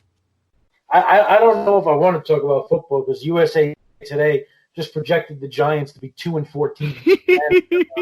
Tough schedule. Our second-round draft pick from last year, DeAndre Baker, has a warrant out for his arrest for an armed robbery. I saw that today. It just happened today too, right? Like recently. Yeah. So yeah, we're off to a flying start in the Joe era here in Big Blue Nation. I'm very excited for the Giants football season. Well, we'll continue to monitor that situation, and you can be our eyes and ears over there. Sure. DZ, you are the man. Hope you and the family stay safe over there. And thanks for everything, helping out the last couple months on the show. You've become a really big part of That's What G Said. The folks out there love you. Always appreciate the hard work that you put in, buddy. And let's make some money this weekend. Sounds good, man. We can definitely use it. I appreciate it. It's always a pleasure to talk with you. And anytime you need, I'm around. I got nowhere else to go. So it's fun. I appreciate you having me on, pal. Darin Zoccali, good friend of the show. We just wrapped up the Churchill card for you on Saturday. So thanks a lot, Darin. Folks, don't go anywhere. We're going to take a quick break, but we got plenty more on That's What G Said. Big thank you to the man, DZ, Darin Zoccali. You're going to hear his voice again in just a few minutes towards the end of the show when we go over that SummerSlam 1991. So let's just do a quick recap of the Churchill plays for me. I'm going to start that first race with a pick 5. I'm going to play all with 3, 4, 9, with 4, 8, 9, 11, 12, with 2. And I'm going to play another one that's even shorter than that, all with 349, with 4, with 2, with 2. Hopefully we can hit this thing, and maybe, if you play small, you can hit this, you can punch it a few different times. Race number 2, the 3, Stroll in the Bayou, throw in your exotics. Race number 3, the 4, he's the super one, throw in your exotics. The 5th race, the number 2, Mr. Jagger, is going to be a single for me. Make sure in the 7th race to include the 10 Offering. In the 9th race, I like the 2 at Heart and the 5 Royal Commission as, kind of my top tier horses. Throw them in your exotics. 10th race, a lot of my tickets are going to be built around the number 2 Portrait. And in the 11th race, make sure to throw in the 3 Call on Mischief. So maybe some late pick 5s at Churchill, where I'll go something like this in the 7th race. 5, 8, 10, 11, 12. With 1, 4, 5, 6, 7, 12. With 1, 2, 5, 8, 9, 12. Single the 2. With 3, 6, 10, 11. Something like that. I'll mess around in a couple different ways, but that's the one where I can kind of single the 2 and use most of the horses in all the other races that we like. So that's going to be the Churchill stuff for Saturday. Let's get you over to Santa Anita for Saturday. So again, on Saturday at Santa Anita, we'll start in race number 1, and we'll start with that early pick 5 sequence. I'm going to go to the 12 as my top selection, and that's Ultimate Mystery, who just, was really slow away in the debut. Brutal start, was dead last, was way behind the rest of the field. We're talking, 12, 15 lengths off early, and really got going late. Angled to the outside, closed a ton. What I like is, we don't even know if he has a lack of speed. He might have just broke slowly. He can be a lot closer today. Second time out. Ultimate Mystery. You look at the 1, the 2, the 3, the 7, and the 8, they'll probably all be showing speed. So if he does choose the same tactics to kind of sit back and make one late run, there should be plenty of pace, but I don't think he has to be dead last. Just let him sit, hopefully try to get him out of the gate smoother today, get him into the race a little bit more, and we know he has a good late turn of foot. I'm going to use the 12 along with the 11, Get On Your Pulpit. I think you can excuse the last effort, should get a nice off-the-pace trip. And the 14, Little Sydney with the blinkers on, shouldn't be too far out of it. From the way outside, is going to have to try to get in and tuck in early. So yeah, this is how we're going to start the early pick 5. When would you ever say at Santa Anita you're going to get to start the early pick 5 using the 11, the 12, and the 14? How about that? In race number 2, I do think the 7 Wishful is going to show more speed. The 4 to me is a nice spot for the 4 to come from off the pace. Storm and Ranger on the slight cutback, and then the 5 Donut Girl. I'm going to go on the claim back for Chew. She's got some races that are good enough to beat this group, and she might be kind of a sneaky horse as far as like a middle priced one in here. So we use the 4, the 5, and the 7. In race number 3, I'm going to single the 3. And it's Affianced, who actually finished behind Nevada in their debut. They both raced on March the 7th. But I like what I saw from Affianced in that she was involved in the race a little more early on. She was kind of in between horses. She had to deal with a little bit of traffic. And then she looms up, but she's just a little bit flat late. I think that same trip, second time out, with the bottom, with that race under your belt, will win. That same kind of trip. So I'm going to single off the number 3, Affianced here in the early pick 5 sequence. And then in race number 4, it's a short field, but it's a really contentious field. It's a field of 6. You have Law Abiding Citizen, Axeman, Justinian, Kershaw, Route 66, and Multiplier, any of which could win in here. I'm just going to buy the race. Let's just go all. It's a field of 6. We'll use all in the early pick 5. And then we get to race number 5. The price horse to me to make sure to include in your exotics here is the 9 Bob Sniper.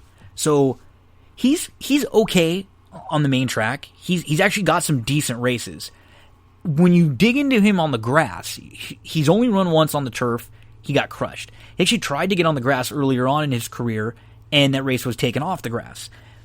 His dam was a 5-time winner on the green. I just think he deserves another shot on the grass in here. So make sure to throw the 9 Bob Sniper in your early pick fives. That'd be a fun horse to be alive to if you make it there, because it should be offering you, should be paying a ton more than a lot of the other horses in this race if you're alive.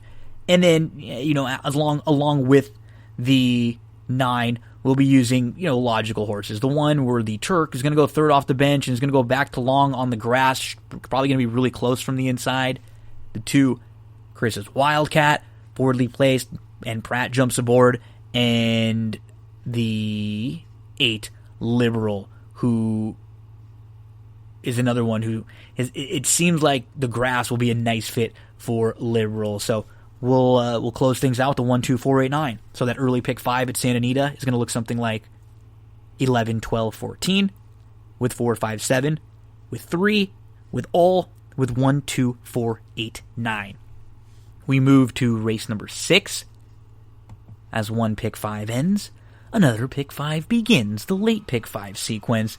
This is the Echo Eddie, and we'll use 2 to try to get out of this race. The 5 Club Aspen. He faced Open Company on the grass last time out, going long, and was really good when finishing third. And the 2 back race, he was actually favored in the Cal Cup Derby over, a group very similar to this, and he just really didn't show up a whole lot. He was kind of in between horses. He didn't have a great trip, but he really didn't fire. Now he's going to cut back to a dirt sprint. So to me, he's very well intentioned in this spot. And then I do think the horse to beat is the filly, Big Sweep, who was super impressive in her debut. She might just be fast enough where she can just run away and hide from this group. So I'll just use the 5 and the 8 to get things started in the late pick 5 sequence. In race number 7, this is another really contentious race. Good luck here. You can build a strong case for everyone in this field. It's a field of 7. We're going to buy this race. We're just going to press all 5, 8 in the 6th, all in race number 7. You move to race number 8. And I really like the 3, Been Studying Her, who's going to get back, another one who's going to come back to a dirt sprint. She was so impressive on that November 1st race. That's one of those races that I can't get out of my head. She's really, really good. And then after that, she stretches out a little bit longer, and she was just never in that race at Los Alamitos. And then she tried long on the grass. Let's just toss her races going long. Let's focus in on her sprint races where she's a perfect 3 for 3. I think you'll get a little more punch from her today. She's going to be a little fresh, and Flava Flav Pratt is going to jump aboard. So she's going to be in good hands. That's the 3, Been Studying Her, who I really like in this spot. The 9, no doubt about it, Warren Showtime, super talented filly. I think she's the class of the field, and she's the one that they're going to have to all beat. She might be a little bit better on the grass, though, than she is on the dirt. So she, I guess, could be a little bit vulnerable, but she's honest as they come. So let's use those 2, the 3 and the 9. We move along to race number 9, and I'll be spreading out a little bit in here, kind of using the logical contenders with the 1, Haywood's Beach, the 2, Eastern Ocean, who I think the stretching out back to a mile, blinkers coming out of that late running effort in the 5.5 furlong sprint, I think it's going to set up really well for Eastern Ocean in here. Let's use the 6, the first-time starter, for Yakteen, who's really good with firsters going long on the grass. Pratt jumps aboard. We'll also use the 10, Istanbul. Look at the races that he comes out of, right? He hasn't raced since November of 2018, so he has to deal with a ton of like layoff and rust and who knows. But he's actually got some really, really strong works on the page. This is a horse who has faced Roadster, Game Winner, Omaha Beach, and a ton of next out winners in his 3 starts. I think he obviously has some physical issues. He's been his own worst enemy. We've only seen him on the track 3 times, and he's a 4-year-old. But there's something there, so I'm going to flop him in and use him in the ticket. And I'm also going to use the 11, Fire Polish. I know Drysdale can get a horse ready to go long first time out. This one is not facing necessarily any monsters in this group. There's lots of question marks in here. 1, 2, 6, 10, and 11 in race number 9. Going to close things out with a single. I just think the 5 is the best horse in here. Soriso is going to take the blinkers off. He's really quick. He broke right with the leaders, but he ended up sitting second because there was kind of a runaway leader that day, and he just couldn't really. He loomed up, but he couldn't really quicken and go by. And I don't even know if he's going to have to pass any horses in here. To me, the game plan with Soriso has to be send him hard. We think we have the best horse in this race, and make him come and pass him if they have to. I think Soriso is a single. I wouldn't be shocked if he ends up really getting bet down hard in this spot. So let's just single him to close things out. And we play a late pick 5 that starts in race number 6, 5-8, with 3-9, with 1, 2, 6, 10, 11, single the 5 in the end. That is Saturday at Santa Anita. Best of luck all weekend long. We've got Friday Santa Anita, Saturday Churchill, Saturday Santa Anita for you. And we hope we can lead you to a few winners. Let's get to SummerSlam 1991. We're going to talk with Darin Zoccali, Andrew Champagne. We're going to go match by match on what is a really good show on the rewatch. The crowd is into it. Lots of very popular finishes and popular results. Had a blast talking about it. We're going to hear from one of our sponsors, and then we're going to get into the interview for SummerSlam 1991. One of the sponsors of That's What G Said podcast is Cindy Carava, full-service realtor, and I am here over in Glendora at Coldwell Banker with Cindy Carava. Cindy, how was 2019 for you? Tell us a little bit about what kind of stuff you were working on. Hi, Gino. Thanks for having me. 2019 was just really great. I had a great year selling homes all the way from Altadena, Arcadia, Monrovia, out to Upland and Ontario just recently. The market has been really good. We're looking forward to 2020 with an increase in home prices about 5.8% this year, opposed to last year where it was a little softer. We saw more like homes averaging about 3.5% in increase in value. It's also looking great for buyers. The interest rates right now are going to be staying under 4%. So if you've been on the fence about thinking about buying a home, now is the time to do so with interest rates still staying low. And you offer more services than just the buying, selling, and leasing homes. Tell us about some of the other services that you offer and what a full-service realtor really is. So you're right, Gino. Besides me being a full-service realtor of finding properties for my clients to buy or selling their homes or finding rentals for them, I also have a plethora of resources like handyman, contractors, electricians, plumbers. I even, if you're thinking about getting a home loan, I actually work with 2 great lenders that I can recommend to anybody. And you're all over the internet, social media, websites. Let us know some of the places where we can find you. I know I've seen some reviews on Yelp and on Zillow. Everyone always has positive things to say. Everybody hears me raving about you all the time. But where can everyone else find out information about you or contact? Thank you, Gino. Yeah, I am on Facebook and Instagram and LinkedIn. And you can contact me on my website, which is www.cindycarava.com, or my email, which is cindyc.realtor@gmail.com, or feel free to call or text me on my cell phone, which is 626-394-6400. Cindy is awesome. She's one of the kindest and most genuine people I've ever met. I promise you, you will enjoy every minute you interact with her. So thank you very much, Cindy. Appreciate all of your support from That's What G Said podcast. Thank you, Gino. Have a great day, everyone. We are a little old wrestling again, and this time our journey is going to take us to 1991 for SummerSlam. It's a match made in heaven and a match made in hell. And the boys, Darin Zoccali, Andrew Champagne, are back. And for the first time, this triumvirate is going to discuss a show that's not a WrestleMania show. And, I mean, Darin, this was your pick. I got to say, I understand now why you picked it, and I remember it being a fun show looking back. This might be the biggest babyface crowd pleasing show in it, or on the short list of biggest in the history of this company. Yeah, this was not just send the crowd home happy. This was bring them in happy, keep them happy the whole time with a good entree. and then a spectacular Venetian hour at the end to send them all home happy. And I was lucky enough to be at this show in person. I've been fortunate enough to be to a lot of different events. I've been to 3 WrestleManias.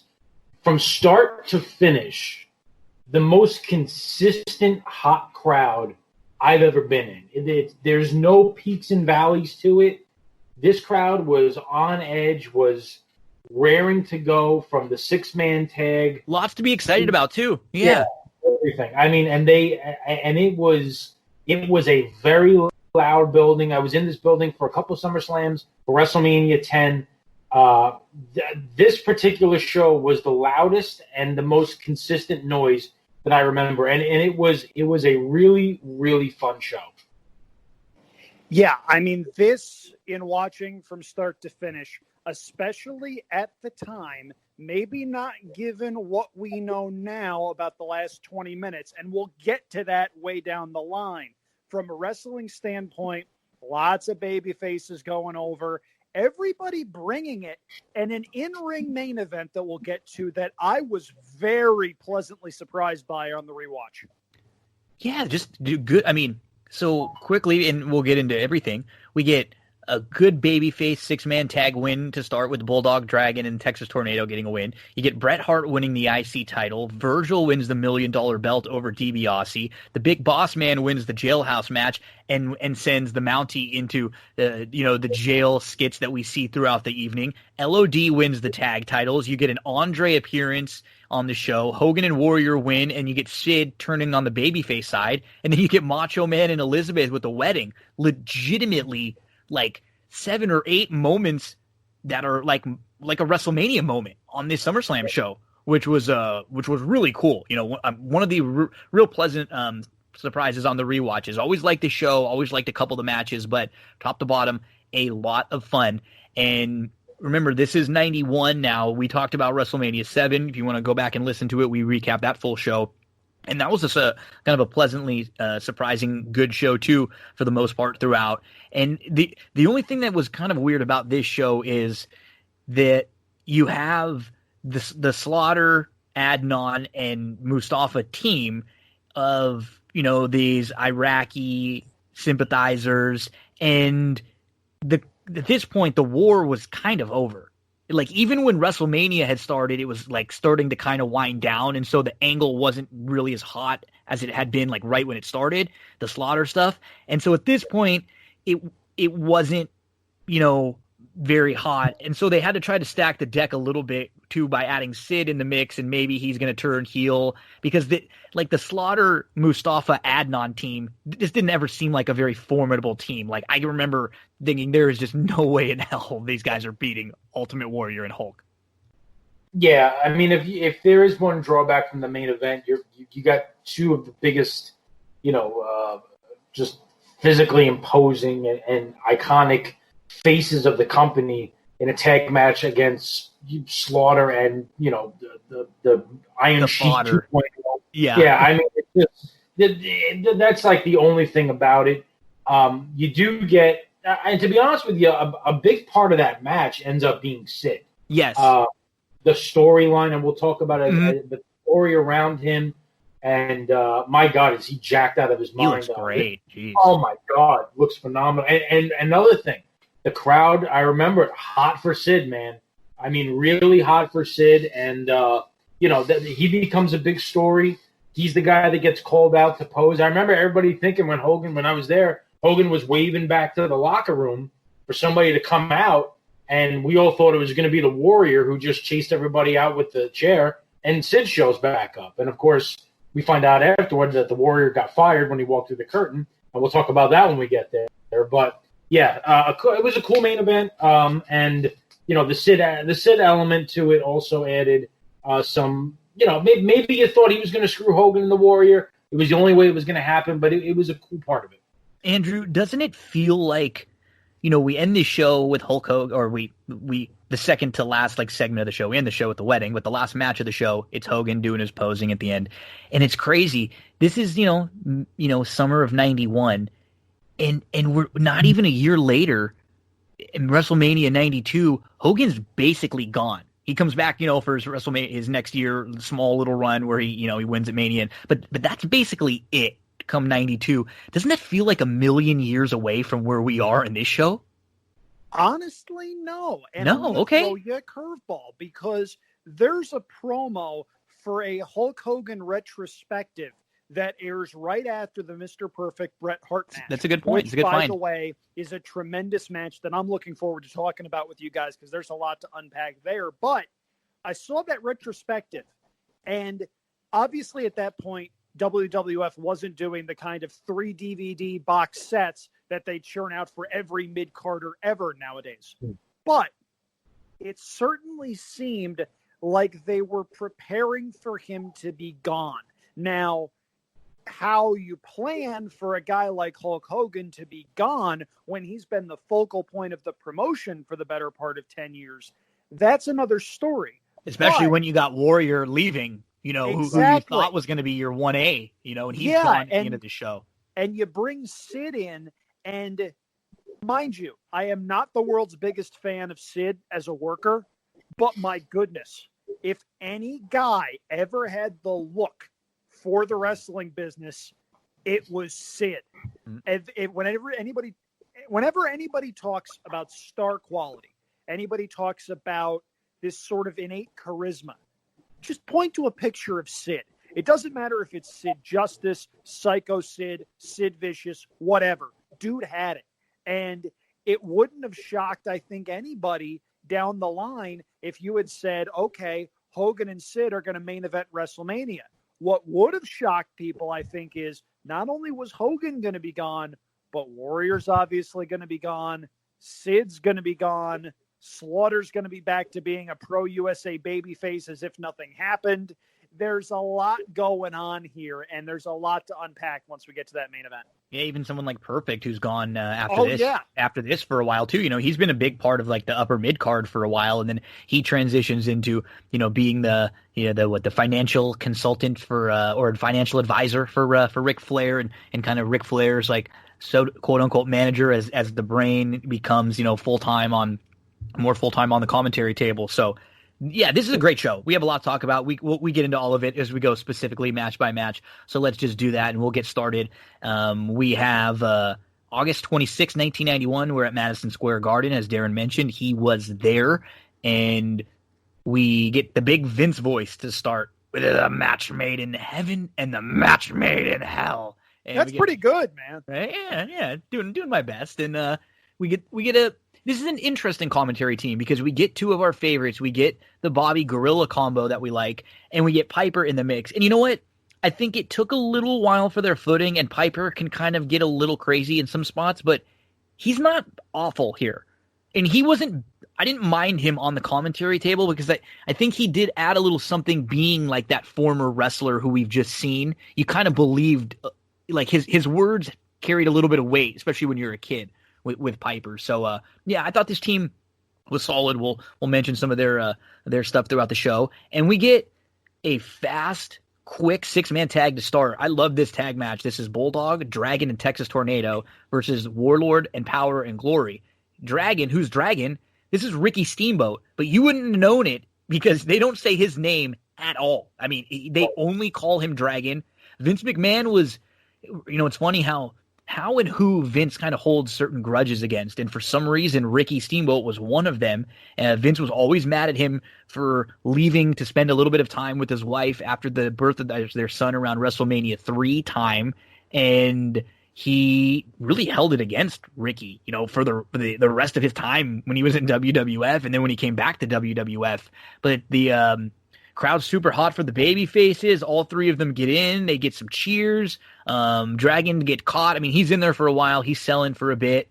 We get a lot of Piper calling Brain boobs. And we get some of that Bulldog Warlord year-long feud reignited. We loved their hidden gem at WrestleMania. It was one of those really fun matches to look back on. But a weird time for Steamboat in this match. That was the one thing that kept coming to mind for me in this really short WWF run that he had. But a great way to start this show. Get the crowd up really fast. 3 baby faces that the crowd really loved against, heels that they loved to root against. This was fun. Yeah, you take Steamboat out of it, and this could be moving ad for Android and HGH because yeah, I mean, my God, Bulldog, Warlord. I mean, even Herc. I don't remember Herc ever being at this time. Whew. Yeah, I mean, he's massive. Couple of things before I dive into the match. Number one of my favorite opens for any pay-per-view. I love the line from Vince: "Nuptials turn to napalm." yes, that's a great Good one. line. A good line. One other thing that I noticed here, and I have to go back and watch the older pay-per-views because I don't remember, but I don't know if the hard camera is in a different spot or if the entrance is in a different spot. But if you remember WrestleMania 10, the hard camera is directly opposite where the wrestlers make their entrance. Here, the entrance is to the left. And I was always curious. I don't remember if they switched the camera view or if they actually switched the entrance and they put in, like makeshift benches and risers where the entrance is for WrestleMania 10. I'm not sure. I'm going to try to go back and figure it out, but one of those weird things that stuck out to me. Yes, crowd's hot from the beginning. You get the three big entrances. The heels are already in the ring. Tornado's coming off his IC title run. You talked about the Dragon and Steamboat. Bulldog, who's got still a lot of pop behind him. And there's a moment where him and Warlord get in the ring at the same time together, and as they did much of the year, the crowd just goes nuts when that happens. Two monsters bouncing off each other. Bulldog hits him with the kind of half-flying clothesline, showing how much he can move. The announcers are really into it, knocking him down. When he gets him up for that vertical suplex, Bobby, whoa! Holy, one of those, I can't believe he got him up deal. Piper's into it. Like you mentioned with this team, there are times that Piper gets to be a little bit much in the show.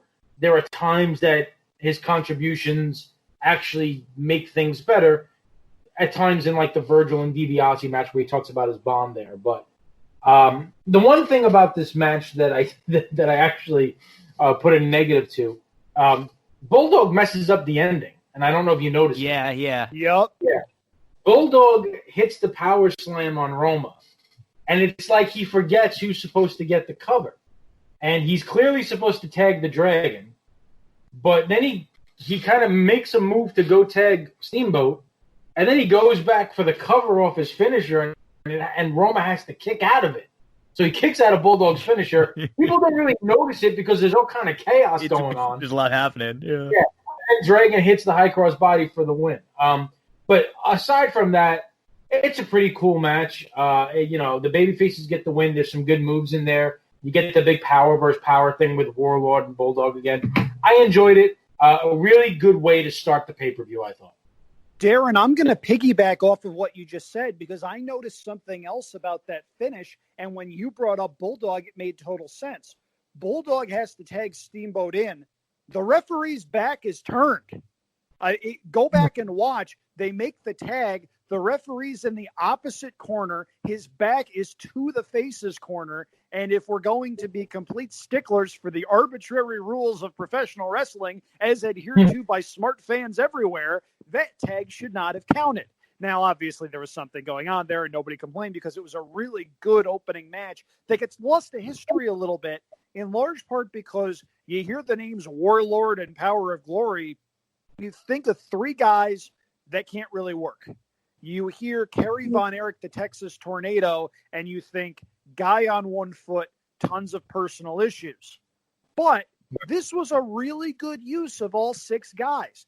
Everybody got their offense in, and I bought the discus punch with Bulldog landing on top of Warlord as the finish initially. I forgot what the finish was, and I thought that was the finish because that was pretty well done. Warlord had Bulldog up on his shoulders, and Kerry Von Erich hits the discus punch. Bulldog falls down on him. I thought that would have been a pretty neat finish. As it stands now, we got a neat finish, just one that was a bit on the botchy side. Yep, so this went about 10, I think it went 10:43, and a fun start, crowd's hot, and you get a good use of, six guys on the match. And again, they kind of started getting a little bit smarter around this time of not making this three separate matches on the show, right? Like this was, you're going to have some more Bulldog Warlord to continue on. That's fine. And then if you would have had some sort of like the Dragon and Kerry Von Erich versus and the Tornado versus like Power and Glory, like this was better with this one match with these 6 than with 2 matches or 3 matches, however they would have split it up. So I like what they're just kind of starting to figure like pay-per-views out and stuff around this time. They really are. They're starting to get find their footing here, and this was a really well put together show. And we come up on a match that, this match gets really like looked upon very, very well in history. And I got to be honest, I was looking back, and Mr. Perfect is someone who is always discussed as a great in-ring worker, which he was. And he had some really good matches. Is this his best match? It could be because Meltzer gives it 4 stars. I think it's better than that. Yeah, me too. Yeah, I think it's more 4.5-ish. Yeah, I agree. Yeah. And I just because you look throughout his career and the ones that you remember for the big Mr. Perfect matches, he's got the one with Flair. Obviously the loser leaves WWF match in '93 on I think it was the first episode or one of the first few episodes of Monday Night Raw, and then you got. He's got a good one with Tito, that's on Saturday Night's Main Event and stuff, and he's got the other good one with Bret at King of the Ring. In '93. So this, I think, and even when you look into WCW, he's got a couple okay ones later, and then he's got one or two maybe I think in the AWA that were good before that. But this might be the best match of his career, which, knowing what we know about the shape that he was in physically, and knowing what we know about him being gone now following this for a year and a half. He came back at Survivor Series 92 was his first match back. It makes this match even more impressive to me. These two guys, they got great chemistry. We see it when they hook up again, 2 years later down the line at King of the Ring, and we have Mr. Perfect cutting a promo before, quick promo. He just says Bret is excellent, but he's not perfect. I thought that was kind of cool. And out comes Bret with Stu and Helen in the audience. So they're playing into that Bret's parents are there and the Hart family's there. And Mr. Perfect now, no Bobby Heenan because Bobby isn't managing anymore. So he has the coach with him for this just kind of short-lived run. And I mean, it's a really fast start. Bobby hears a rumor about Piper's parents and how they ran away from home. And Piper would come home from school and find out his parents have moved. And Piper's getting pissed because he's doing this throughout the show, talking about his parents. It's pretty funny. And then he says, "You can't pull Bret Hart's hair; you'll get too many oil slicks in your hand." And then Bobby's openly cheering for Perfect. Obviously, they've got the ties, but I will say he's in this match, and for the most part, he was pretty respectful of Bret. I mean, he made fun of the Stu and Helen stuff, but as far as Bret's ability, he didn't really downplay him like he did a lot of other baby faces that you could kind of tell a little bit about throughout some of the Bret matches that he called. And then the best is just Gorilla just randomly calls Brain a loser. You're a loser. and Piper says Brain knows about the soup line. There's some back and forth here, and then the match really starts to pick up.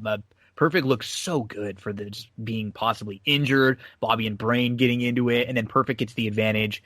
At one point, he sort of drops Bret off the top rope and falls onto him. I don't know if they messed that up or if it was a spot, but it was one of those spots that you mess up that still kind of looks good. It almost looked like they were trying to do that. And then Bret turns the tables.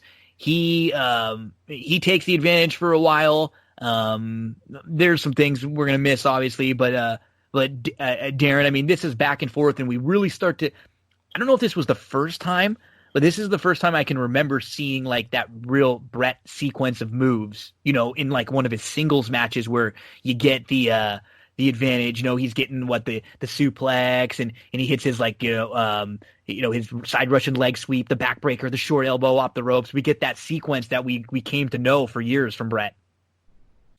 Yeah, and it's just – I mean, I don't want to use the word perfect because nothing is perfect, and especially playing off of who's in the match.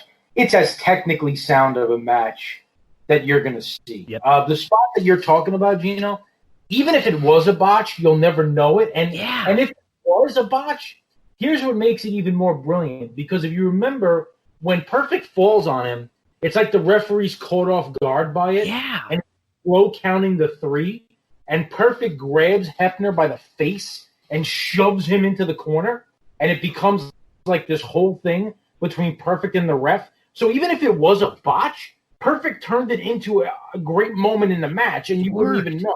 Yeah, and it worked. Exactly.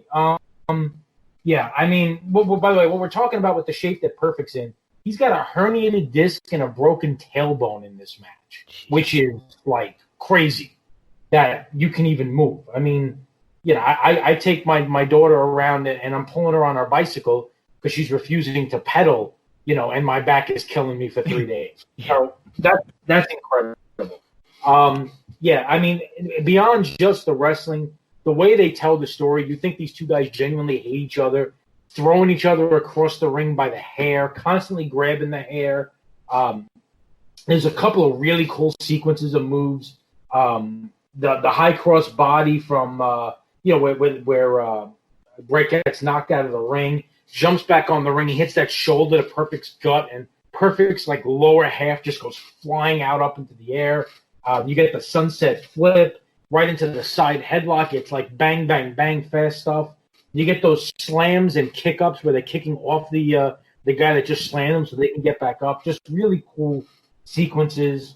Bret takes his turnbuckle stuff. He does that face first into the turnbuckle better than anybody. It looks like he's going 90 miles an hour into that thing. Perfect snap neck breaker is a beautiful move where he comes over the top and does like a midair, kind of tumble salt or somersault, and they do that snap of the neck. Yeah, I mean, but there's just there's little things like even when Bret's on the floor outside and Perfect's got to get back in the ring, he steps on Bret to get back in the ring. It's just little things like that help tell the story. Everybody gets all of their big offense in. You get some false finishes. The Perfect Plex is always one of my favorite moves of all time. Just because it's not like really anything else we've ever seen. It's a version of a suplex, sure, but it's so original. And the pop when Bret wins in the building was deafening. Phenomenal match. One of my favorite matches in WWE history. Darin, before we go any further, I just want to tell you, for pushing your daughter when she refuses to pedal, you are nothing short of a hero, my friend. I just want to make sure we all stop and we all give him his due before we move on. Because, I mean, we're talking about a guy with a herniated disc in his back. Dude could have been in a wheelchair, and he's out there wrestling a 20-minute match with Bret Hart. But I really think that we need to focus on it. Anyway. Love you, buddy. So this match is great. It's a fun, good, solid technical match. But the reason that I love this, and Darin, you alluded to this as well, and I'm so happy that you did, it strikes as good a balance as you're going to find between being technically as good as you're going to see and being the blow-off to a feud with some legitimate animosity behind it. I remember a couple of years ago, the Chris Jericho-Kevin Owens match at WrestleMania. Yes, it was good. But this was a blood feud. People were going through televisions. It was something where you expected this big, huge, bloody encounter with legitimate angst and stiff moves, and they started it out with a collar and elbow tie-up. It was just a complete and total mess. And this match is how you're supposed to execute a match like this, and it's with two pros who could work a really good match with just about anybody. I don't know if this was Mr. Perfect or Curt Hennig's best match ever. His AWA stuff was transcendent back in the mid to late 80s. If you have the network, go kill a couple of hours and finding his old AWA stuff, because some of his matches with Nick Bockwinkel were just excellent. And it really provides an appreciation for everything Curt Hennig could do before personal injuries and his demons took over. Now, this match, it's good for a lot of different reasons. You get the storytelling between the two guys. You get Bobby Heenan. And, Gino, I'm a little bit surprised you didn't mention, in my opinion, the line of the show. Gorilla goes, concerned looks on the faces of Stu and Helen Hart. And Heenan jumps down Monsoon's throat and goes, you know why they're concerned? They snuck in.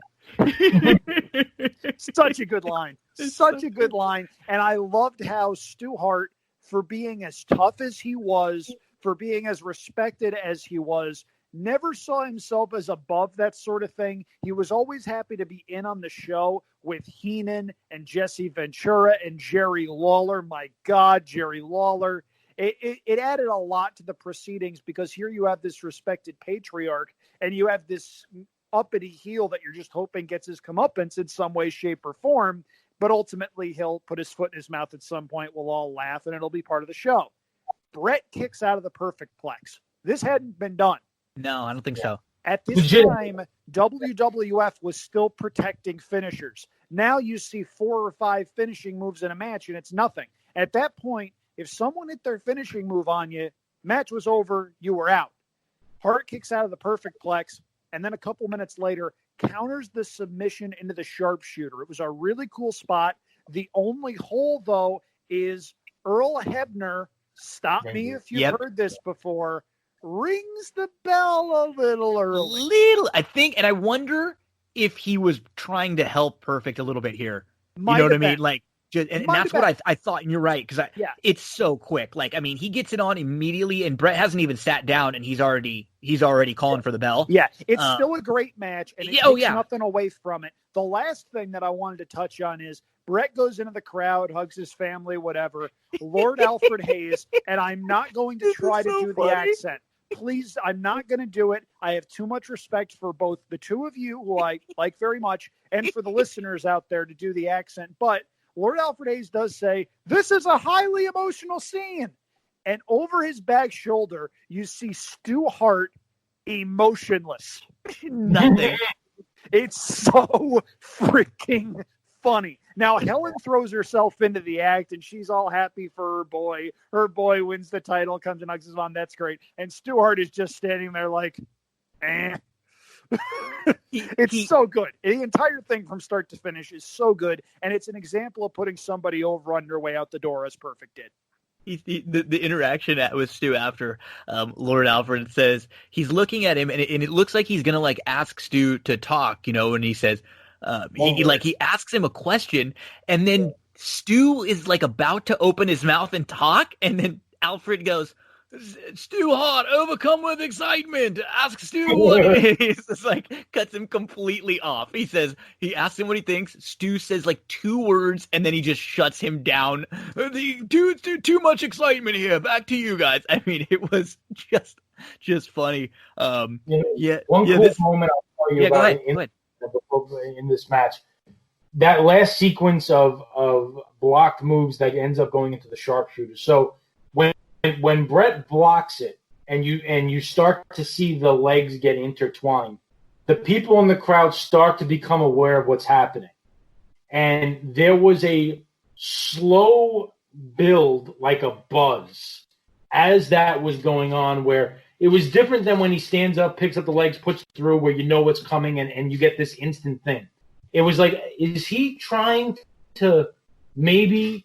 It looks like it could be the sharpshooter. Wait, yeah, I think. Oh, wait, he's turning them up, and like everybody, as that was happening, you could hear it in the building, just gradually ramp up, which was so cool because it was different than this sudden explosion, which you do get when he gives in. But during that sequence, it was just because people were literally like leaning forward in their chairs, like trying to see over the guy in front of them, like peering out, like. Is that what's happening? It was a really cool moment, and it was one of the funnest ways that Brett ever put the sharpshooter on in his career.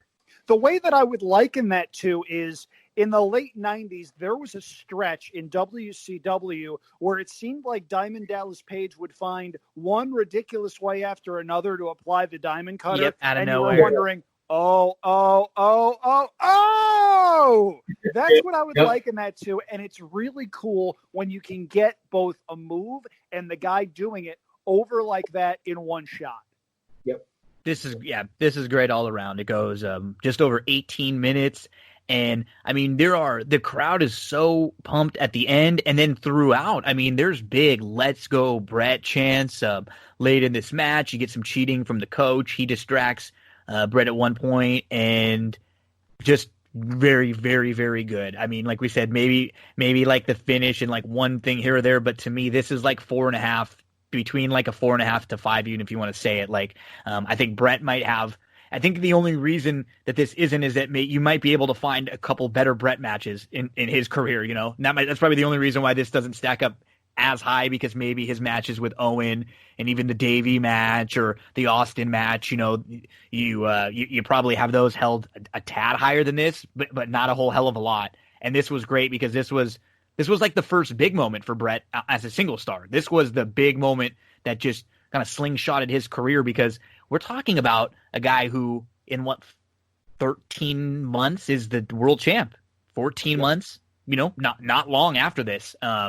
So Brett, his first of some really good SummerSlams too. We think about his good Mania matches, but he has some pretty damn good SummerSlam matches coming up over 91, 92, 93, even like a sneaky good little thing going on there with Jerry, with Doink. You know, that's better than it has to be. 94 with Owen. So yeah, a good little run at SummerSlam for Brett.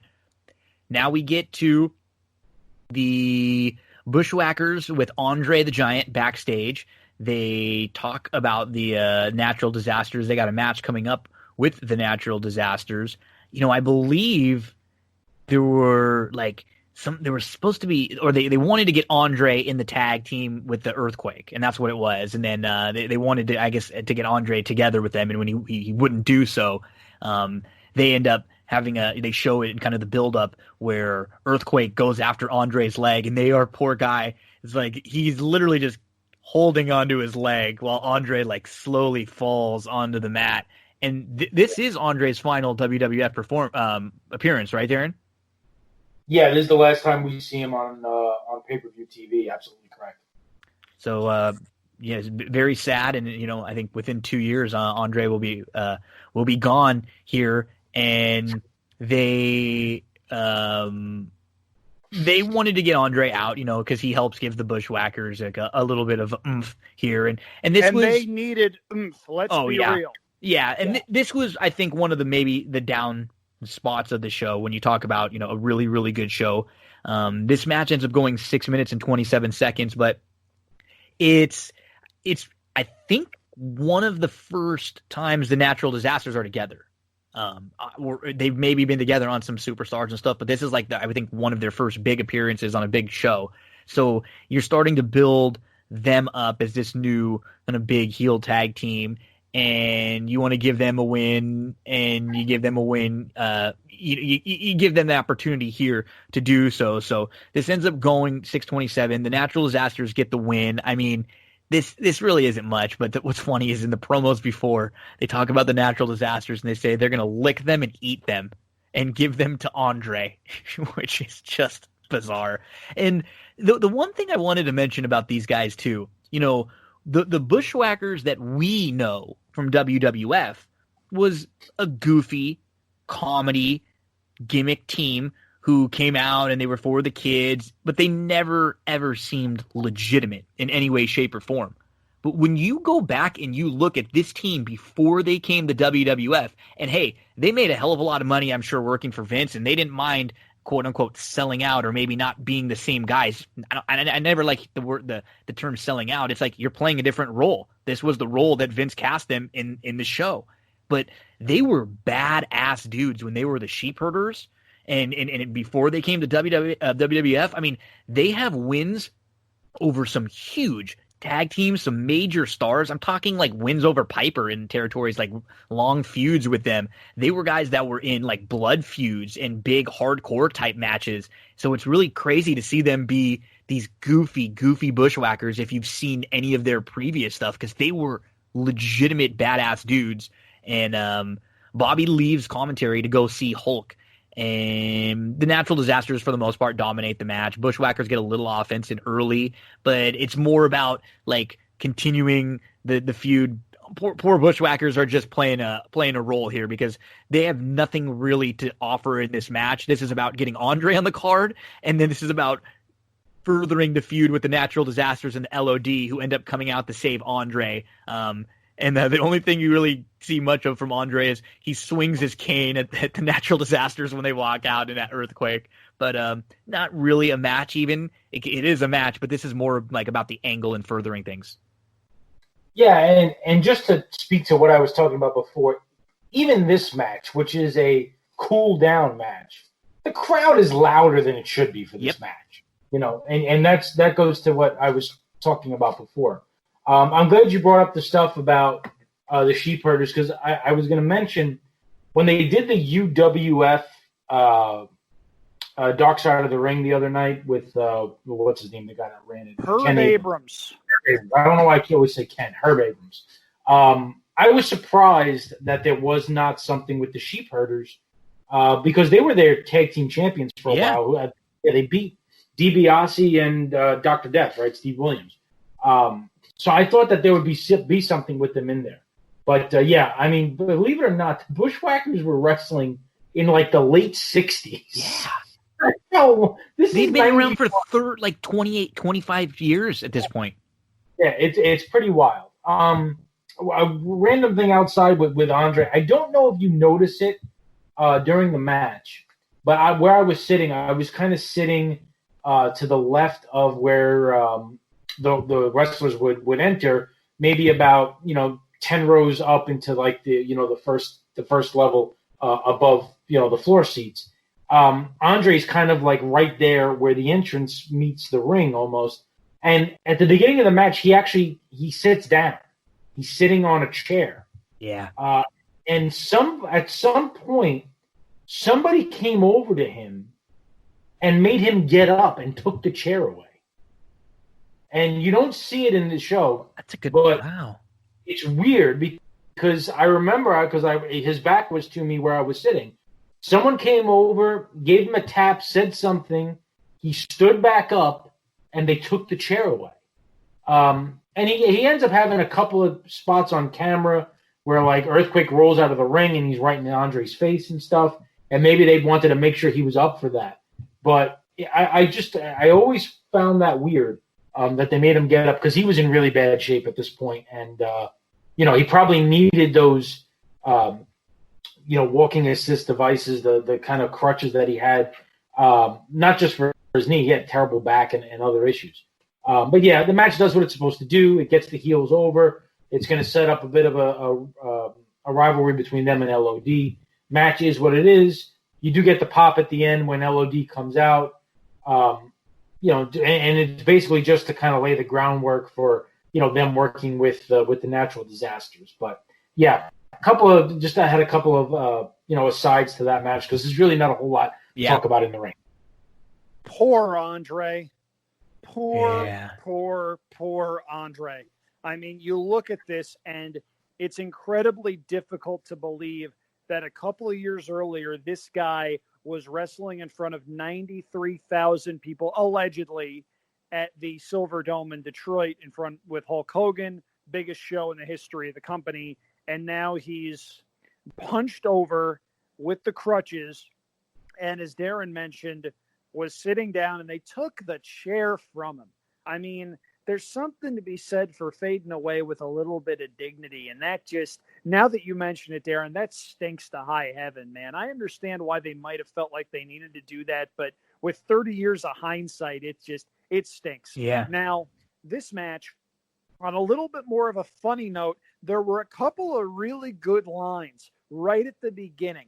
Gino, you mentioned it. There were times in this show where Piper seemed a bit much on commentary, but when the natural disasters came out, Earthquake was in the ring, and Piper goes, "That man is living proof Chernobyl happened."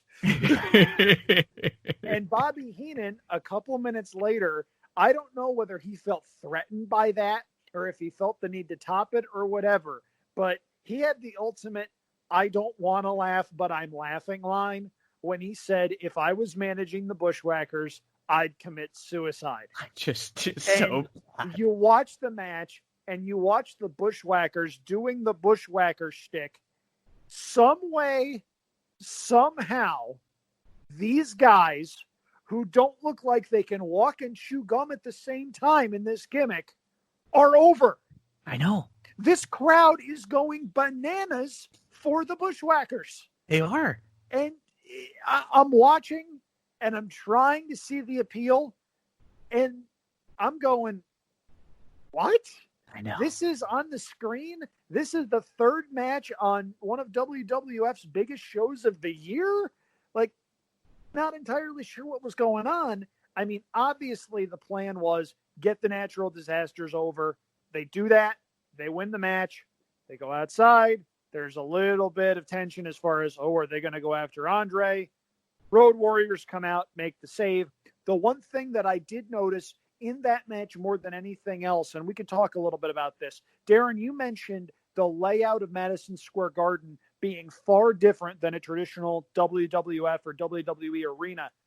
The aisleway to get to the ring, very, very short. Mm-hmm. And it seemed like the Road Warriors took 2 steps. And they were in the ring. They were like right there. Yeah. And I understand the allure of that. It's different. It's how you know you're at Madison Square Garden.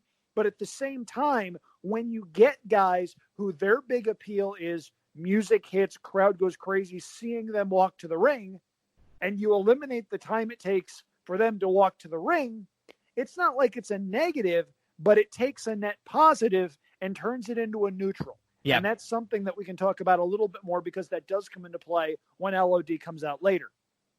Yep, that's a good point. And we'll see the Natural Disasters as kind of like a tag team for the next, year and a half or so, just about a little over a year. And they're one of like the big players in the tag team division. And then we get, how about this? So we get backstage. Bobby the Brain Heenan is in front of Hulk Hogan's dressing room on WWF television. We get the NWA title, which is really just crazy to think about. You know, these two like rival promotions for so long. You get the NWA WCW big gold belt right here on WWF. We've seen it now, and in this angle, it was, they had to like pixelize the title. That was like the rule they had to, and brought Bobby challenges Hulk on behalf of Flair. Could you just imagine at this time? And we didn't, at least me, I definitely remember watching this show even live at 4.5 years old.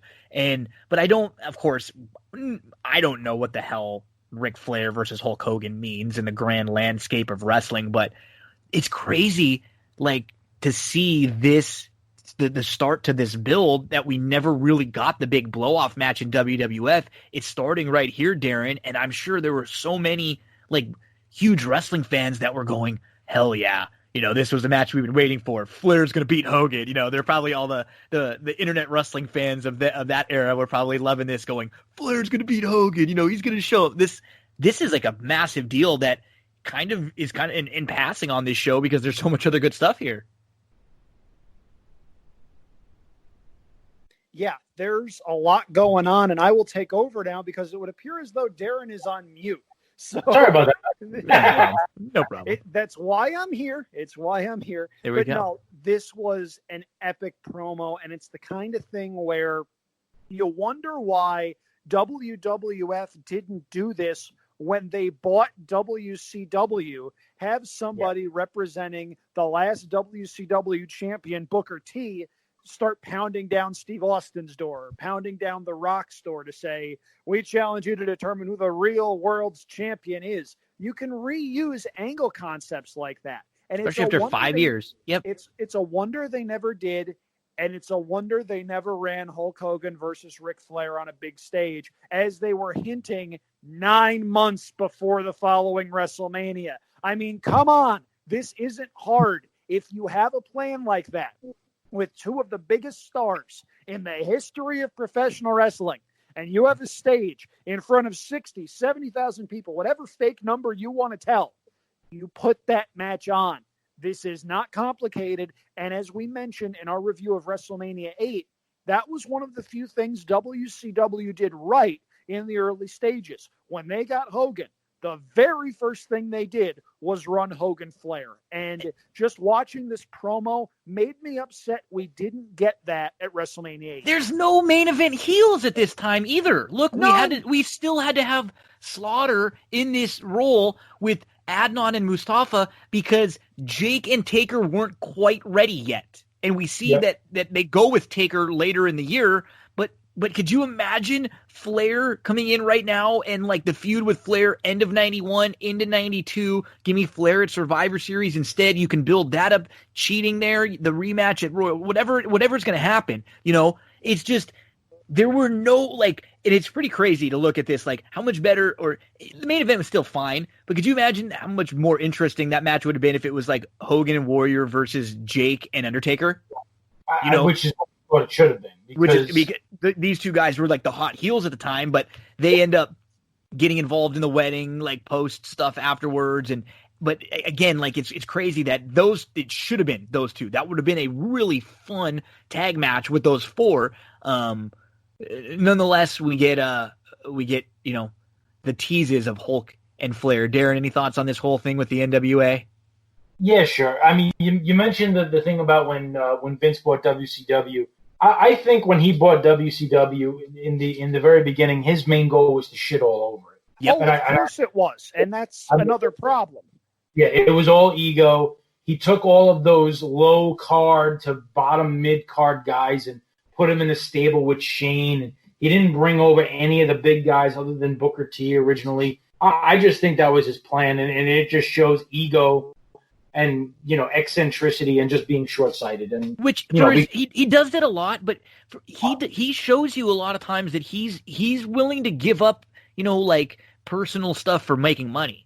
So it's weird. Bryan at WrestleMania 30, not the original plan. Yeah, the Warrior even, changing the plans with Brett in '94 and Luger. You know what I mean? Like he's willing to call audibles and go a different way, bring back, like we said, the Warrior stuff. How many guys that he felt like they had burned bridges with? Kurt Angle, they rekindled their stuff. People that left the company badmouthed him, but he could see still money in them, so he brings them back. So it's weird because it's like I talked about with Steamboat earlier. You just don't know which Vince you're going to get a lot of the time. Yeah. You don't. Are you going to get like the snide, like trying to prove a point Vince, like he was, maybe with even with Flair coming in here. Maybe he just never wanted Flair to go over his guy Hogan, like that, and he did the same in WCW. Like, man, it would have been great if you would have brought in Flair immediately, then, and Goldberg, and you bring in Nash and some of those other guys, and you make them like they're.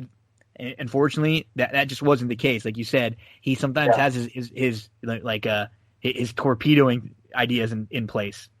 Yeah, and the Flair Hogan stuff, I was at a couple of house shows because they actually fought a whole bunch on house shows. And I was at a couple of them. So I was at one house show where Flair had the actual NWA title. And then I was at a house show where he was wearing like an old WWF tag team title.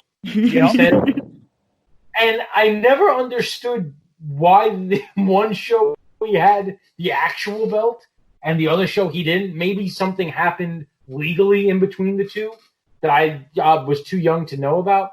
I saw that match twice at house shows. Now, granted, look, it's a house show, so take it for what it's worth. They were okay. They weren't anything great. They usually ended in a schmoz of some kind.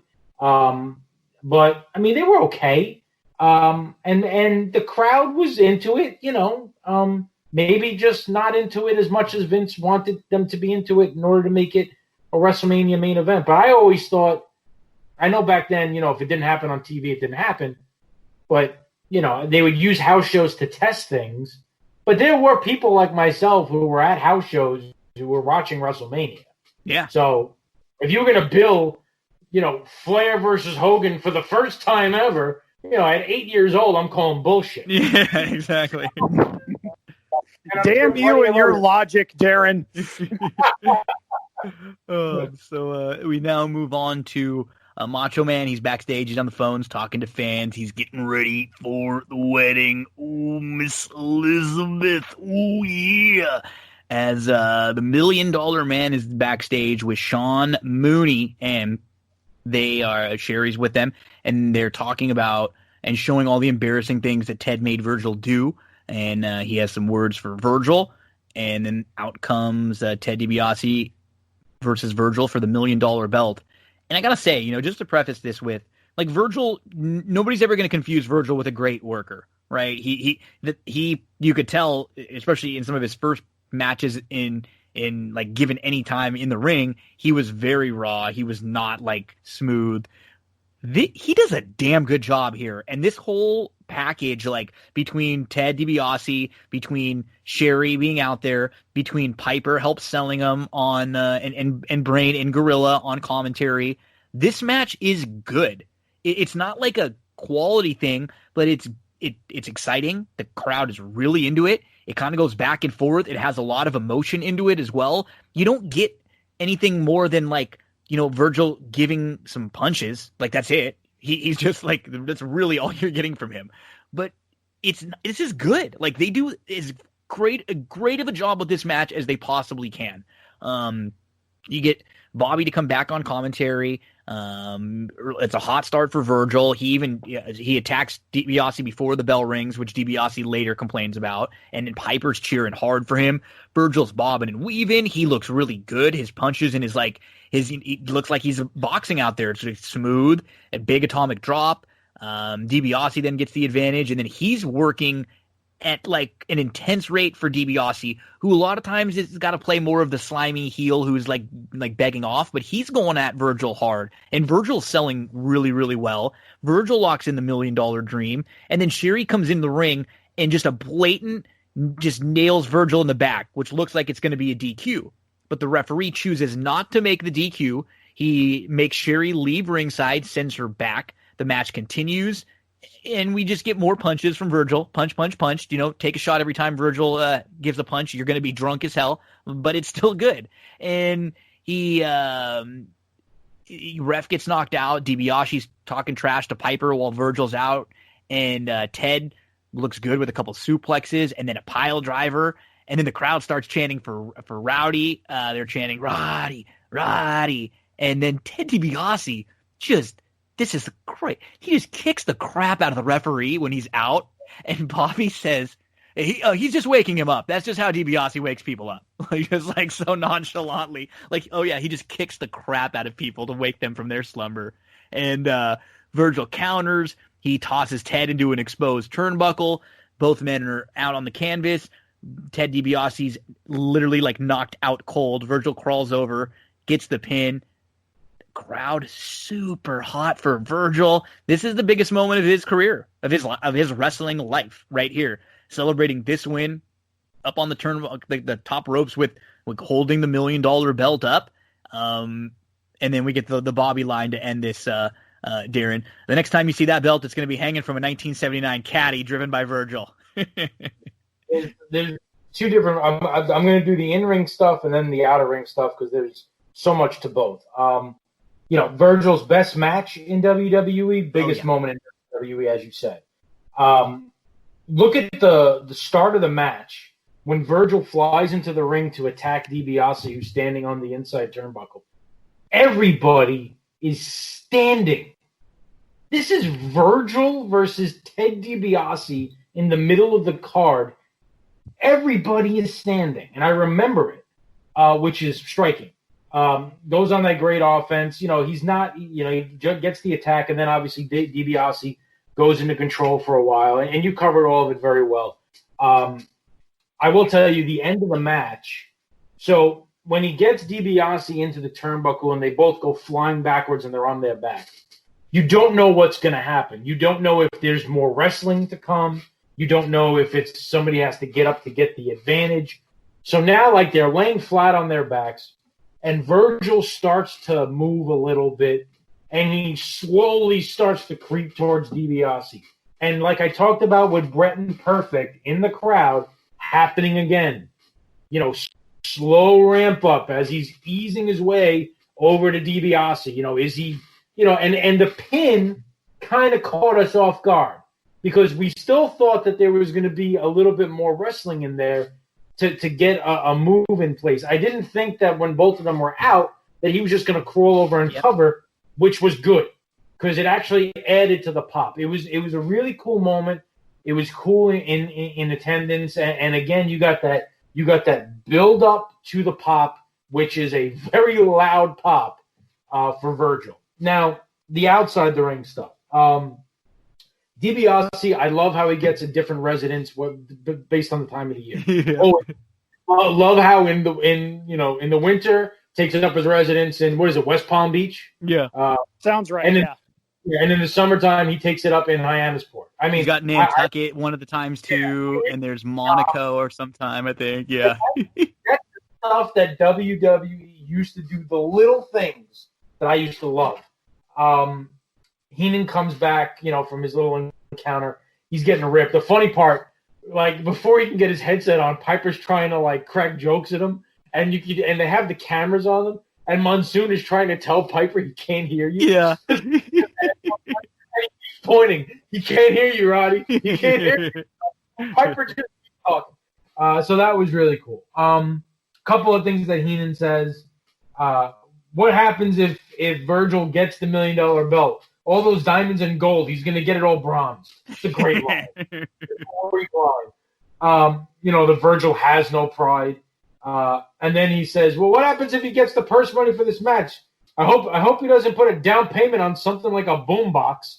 I mean, Heenan's just in great form here. Great, just a fun match. Is it the best wrestling match of all time? No. But you tell me you're giving me Virgil versus DiBiase in this spot, I think this is pretty much as good a job as you can get at it. We have rewatched a number of events where Ted DiBiase has been in a highly anticipated match and for some reason or another just does not deliver. Yep.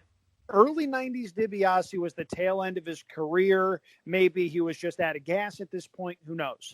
But this match delivered. This might be the most fun DiBiase match of this time period. I think you're right. That we've seen. And it's a really good match that showed DiBiase could elevate a guy to work on his level because Virgil had some experience. He worked a couple of years on the independent circuit before WWF hired him. So he wasn't a complete greenhorn in the ring, but this was a guy whose primary gig was standing outside the ring and taking all the heat for DiBiase so DiBiase could get away after doing something dastardly. Now, I liked the sequence at the start. They found something Virgil could do with the clotheslines and coming off the ropes and dumping DiBiase out to the floor. I loved how instead of the disqualification, which would have been the slimy heel thing to do, Hebner says, nope, we're keeping the match going, and Sherry, you're going back. It's a really good moment of a heel getting his comeuppance and seeing Virgil with the belt. That's as good as it got for him in WWF, and that was a pretty cool moment. Yeah, it's another one of those where it's like, you look at this moment, and at this time, you would have never been able to predict that this was going to be the biggest for Virgil, right? Because he seemed like a big star. It seemed like a huge moment for him, like a getting over moment. And he was still around for a few years. But after this, his job was more to put over up and coming heels along the way. So you would have figured that he would have gotten at least some love at the IC title level or some opportunities there, but it just never. This was it. This was all of the built-in stuff from the years before. And the problem was, as you mentioned, Andrew, like Virgil he needed the right dance partner in the ring, but he also needed the story, and he never was going to be able to get that kind of story that was built here with DiBiase because he really wasn't an unbelievable promo either. So right. Yeah, it just.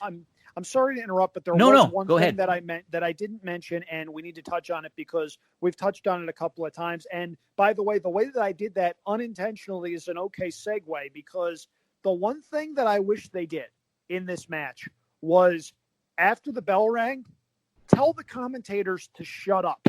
Because if you watch the match, Piper's going crazy, Heenan's going crazy, they're trying to one-up each other. And in the background, you have Howard Finkel doing the "and new $1 million champion." That should have stood alone. It should have been the commentators sitting back, giving Virgil his moment, letting the crowd go crazy and fully capturing that. And then you do Gorilla Monsoon doing the "history has been made in Madison Square Garden." It could have been an even cooler moment, but because you had a guy like, say, Bobby Heenan and Roddy Piper were used to being the loudest guys in the room, it just didn't work as well as it should have. Yeah, and Piper, with the stuff with Piper, he was wanting to be excited and stuff. So I know what you mean. It's like they stepped on that little bit of a moment for him, but Still the best night of Virgil, who would go on to be in the NWO and be Vincent years later. I think a play on old Vinnie Mac when he was there. Well, Virgil was a play on Dusty Rhodes. Dusty Rhodes, so it makes sense. So they just even the score there. Now we get, another really fun match here. This is the Mountie. He was with the cops backstage, and he's telling them how to treat the boss man after the match. You don't take it easy on him, and he's going ballistic here. And then we get the boss man with a heated, intense promo backstage, and it's the Mountie versus the big boss man in a jailhouse match. Whoever loses this match is going to have to spend a night in the slammer, in the jail. The cops are going to take them from the arena right back to one of the nearby jails, and they're going to book them, and they're going to put them in the slammer for the night. So, boss man, this match starts, and again, this isn't a 5-star classic match-wise, but you got the storyline, you've got the added bells and whistles here, and you've got a big man that can move a little bit, Andrew, here with the boss man. And drink, everybody. Glug, glug. You've got a heel that people loved to hate. So this was just the formula for a match that the crowd was going to get into. I love the boss man spot where he would do the boss man version of the 619, where he drapes you on the top rope, and then he comes back and he gives you like the big leg over the back there. That was like a classic boss man spot. And he had the advantage early for a while. Jimmy Hart distracts him. Mountie turns the tables on him outside the ring. And Gorilla, with one of his great lines, too, he calls Bobby the fountain of misinformation, which we get a shit ton of that nowadays with folks on social media. Bobby starts talking about Piper's parents, and Rowdy gets pissed. You could tell that, like, he said he really rubbed him the wrong way when he was going for him. Like, he said a little stiff there, boobs, at one point, and he was, I think, genuinely a little bit upset. And then how about this one by Gorilla? He says that Jimmy Hart is the greatest walking advertisement for birth control that he's ever seen. Wow! That's your lead commentator. That's not the heel, Jesse. Like, that's your lead commentator doing that. I mean, gee, that was crazy. And Mountie hits a pile driver. I mean, he's got the advantage. But he instead of going for the pin, he wants to use the cattle prod. And it's cool because he makes a signal to Jimmy Hart, and Bobby catches it right away. You know, he's the heel manager, and he goes, they go, why isn't he pinning him? You know, and Bobby goes, oh, wait, look, they got something. They're going to run a play here, you know, and he meant it's really cool. Like, cause Bobby, of course, would be the one to pick up on that because he pulls this crap all the time, you know?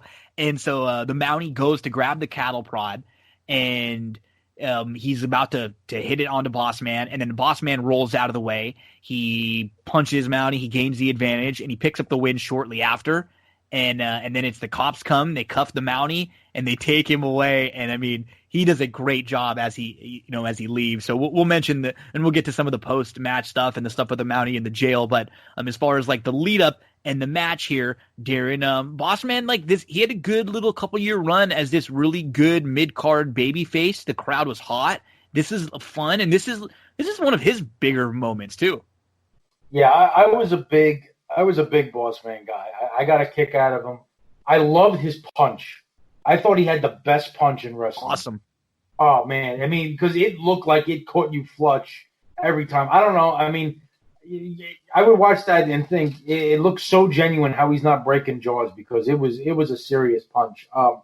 Funny thing, tongue-in-cheek in the promo leading up, and then with Boss Man. Now, keep in mind, it's 1991. So, you know, we are saying this tongue-in-cheek, but you have the Mountie basically imploring the NYPD to summon on like police brutality with the Boss Man. Yeah. I mean, you have that going on. And then you have the Boss Man walking down to the ring with the Confederate flag patch on his left arm. I mean, it's like, you know, just little stuff like that where you're reminded how different the world was in 1991 than it is in 2020. Yeah, I thought Boss Man's promo was good heading in. I love when he puts that emphasis on, you know, praying to God that you get through the night. I thought that was a really good promo. You know, one thing I noticed, you talked about finishers. Boss Man hits what is basically his finisher, and Mountie kicks out of it as well here. He does. Yeah, which is something interesting. I love when he hits Mountie with the uppercut. The cattle prod goes sky high in the air and somehow lands right back in the corner where it was. It's great. It's great. And Jimmy runs over to retrieve it, and Piper's like, "Oh, you little rodent," because he wants his boss man to get it. But yeah, and then after the match is over and they take Mountie away, I every time I watch it, I try to find more backstage stuff. Two guys that I noticed when they go through the curtain, Steamboat is standing right there in Gorilla. Oh. Yep, he's right there off to the right. And then when they go down the hallway, they go past like the locker rooms. And for a split second, you get a peek into a locker room where there's a few guys and you see Ted DiBiase sitting right there on a chair. Oh, that's funny. Yeah. Every time they go through that sequence, I try to watch it to find more guys, but it's so quick. It's hard. But yeah, this was a cool match. Again, it's the Mountie versus Big Boss Man with a cool stipulation. Monster pop when Boss Man wins. And the stuff that goes on in the jail, I mean, we could take it promo by promo throughout because they run clips of it throughout it. But some of the stuff, especially the last one. The last guy. Again, 1991 versus 2020. Oh, man, is it funny. Jacques Rougeau's finest hour as a comedic performer. It was good. Yeah. Rougeau had the reputation, justifiably, of being a really good, smart in-ring worker. They give him the Mountie gimmick. Nobody's entirely sure why they gave him the Mountie gimmick. He gets an Intercontinental title run when Brett had some stuff going on. This match, though, the stuff that's going on around it, he cuts a really good promo. Bossman cuts a really good promo. And Bossman was in the midst of a really nice run in the early 90s. Mm-hmm. You forget how over he was. And as we've discussed, I personally think they missed the boat on him being a potential Intercontinental title guy and getting a run with that sort of a belt. He was never going to be a main eventer with that gimmick, but he would have potentially been an Intercontinental title level guy had they given him a chance because he could work. And yes, he was a big guy who could move. Now, this match itself from bell to bell, from a technical standpoint, it's not that great. And I found that a little bit surprising given the two guys that are involved. This is a match where the heat is off the charts. From a technical standpoint, the match is just sort of eh. The big thing is what happened before it and what happened after, because you get the Mountie getting hauled off to jail and he's resisting arrest the whole way. They throw him into the paddy wagon and it's so good.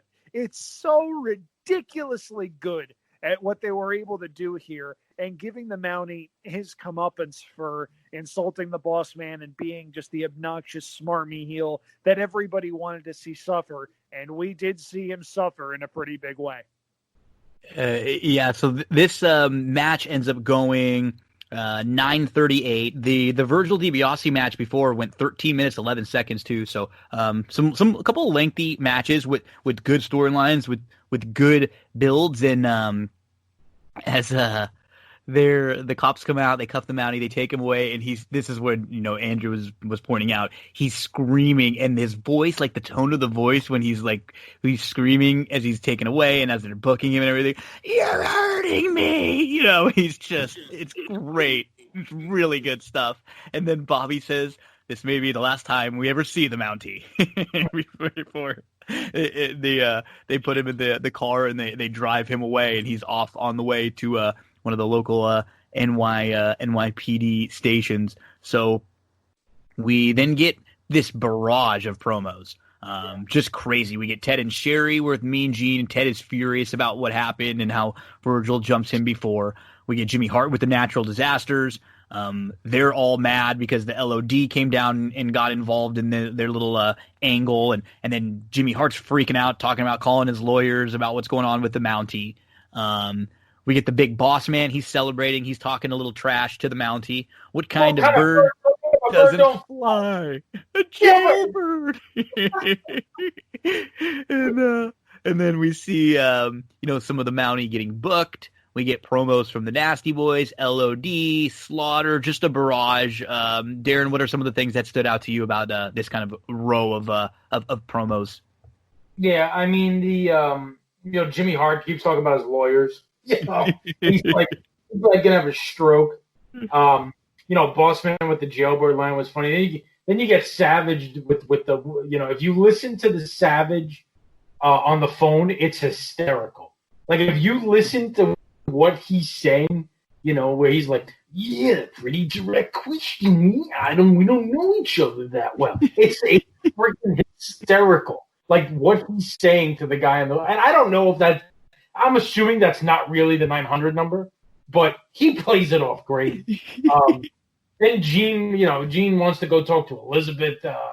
It's really good. It's great stuff. That's the Savage thing is what stood out to me. There's one Savage spot that's actually on the Coliseum home video that's not on the pay-per-view in the network, and it was probably filmed for the tape, but it's a Savage Lord Alfred Hayes spot where Hayes has got like a tux on, and Savage is like pacing around. He's a nervous wreck, and he's focusing on Lord Alfred Hayes' bow tie, and he's like, "Your tie is crooked." He fixes the tie, and he's like, "Now you look all right." Yeah, it's like, and I was waiting for that spot, but it never comes up on the network version of the. They always had some exclusive stuff on Coliseum Video, yeah. Like the Royal Rumble. I remember with '92 with Flair telling you what number he was. That was like an exclusive thing.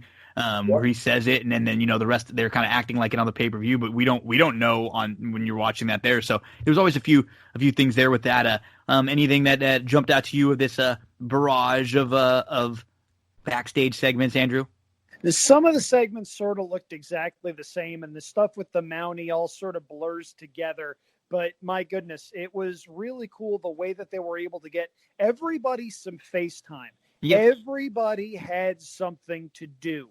And that, I think, sums up early 90s WWF. Everybody had something that they were doing. It wasn't a case where you had 200 guys on the roster and only 40 of the workers that were contracted were making TV every week or in some sort of storyline, whatever. It was a case where, okay, here's your talent. You plan everything out very far in advance. We all merge things together, and everyone's got a plan. And who knows, maybe somebody organically gets over. It just spotlights the difference between the product 30 years ago and the product now. The product now may be better in some ways, but you miss those little spots where they would give everybody something to do, some chance to get a little bit of shine, get some heat back.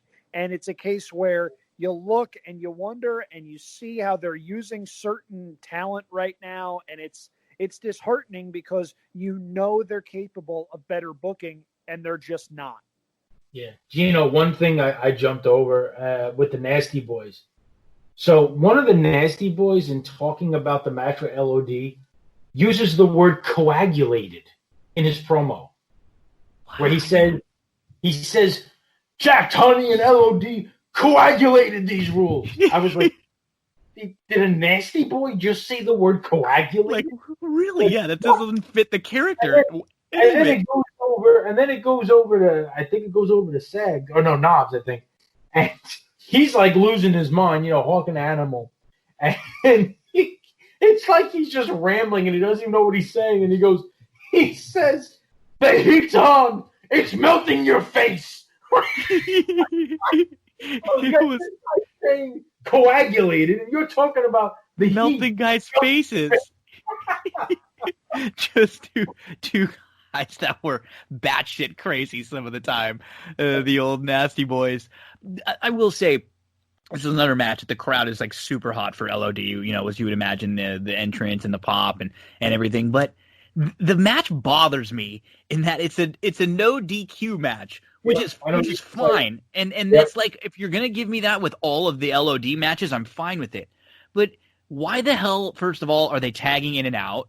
Why the hell are they listening to the ref when he's making them get out of the ring? Bobby even mentions it at one point. Like, he's kind of like making fun of the rules. And he's like, this doesn't really make sense. He's like, he really doesn't get it. And you're looking at it and it's like, you right away he laughs and he says a hot start by LOD, and Bobby says it's easy when you're wearing spikes. I didn't like they didn't have the no DQ stuff really figured out yet, I guess, at this point. But I mean, I don't know. I just didn't. It was weird. Like, watching it, that was one thing that just kept bothering me. I'm like, why are they tagging in and out? Or even if they are, like, why do they care when the ref's coming, and why are they not using more weapons until late? We get this is when Bobby starts to do that stuff where he would pretend like he would have his like assistants, desk ringside or whatever. He'd be like, he'd start talking off, and you'd kind of hear him, and they'd say, "What are you doing?" And he'd say, "Oh, one of my people checking on things, and Sid isn't in his dressing room." And Gorilla says, "What if he went to the bathroom?" and then Brain says, "There's no." As quickly as Gorilla said that, Brain, like, totally straight faced, he's like, "Well, there's no way. He's got one in his own room. Yep. He wouldn't have to leave his room because he's got a bathroom in there." So boom, Bobby just super quick right back there. Maybe a little too much LOD selling in this match, especially if it's like a no DQ match. I'm fine with these guys just kind of, brawling for a little bit. But man, what a hot tag. And what I think I'm not like super down on the match. It was but the really fun last minute when Hawk ended up using the helmet.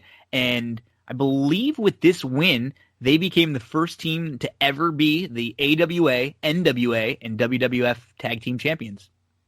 Yep, I believe you are correct about that.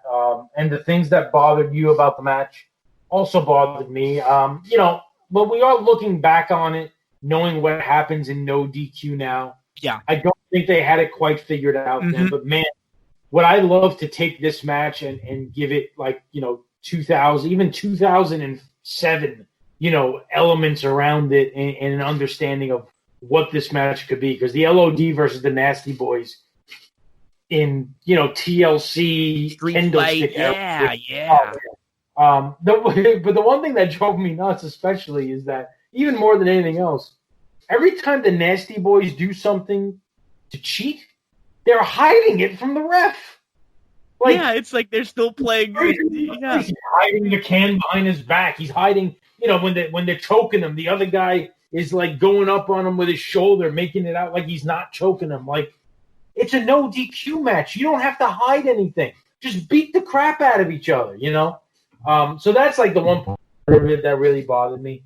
The match, again, I've never thought the Nasty Boys are good workers. I always thought they're stiff in the ring, and it's tough to get a really good match out of them. And we know what the LOD/the Road Warriors are, just blunt force trauma, basically, with some cool moves. But the last minute's awesome.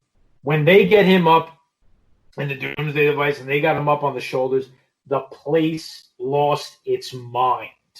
I mean, probably in that moment, the loudest sustained roar that I've heard in a wrestling match, because it goes on for quite a while. And the pop when they win is just, I mean, we know about the Road Warrior pop.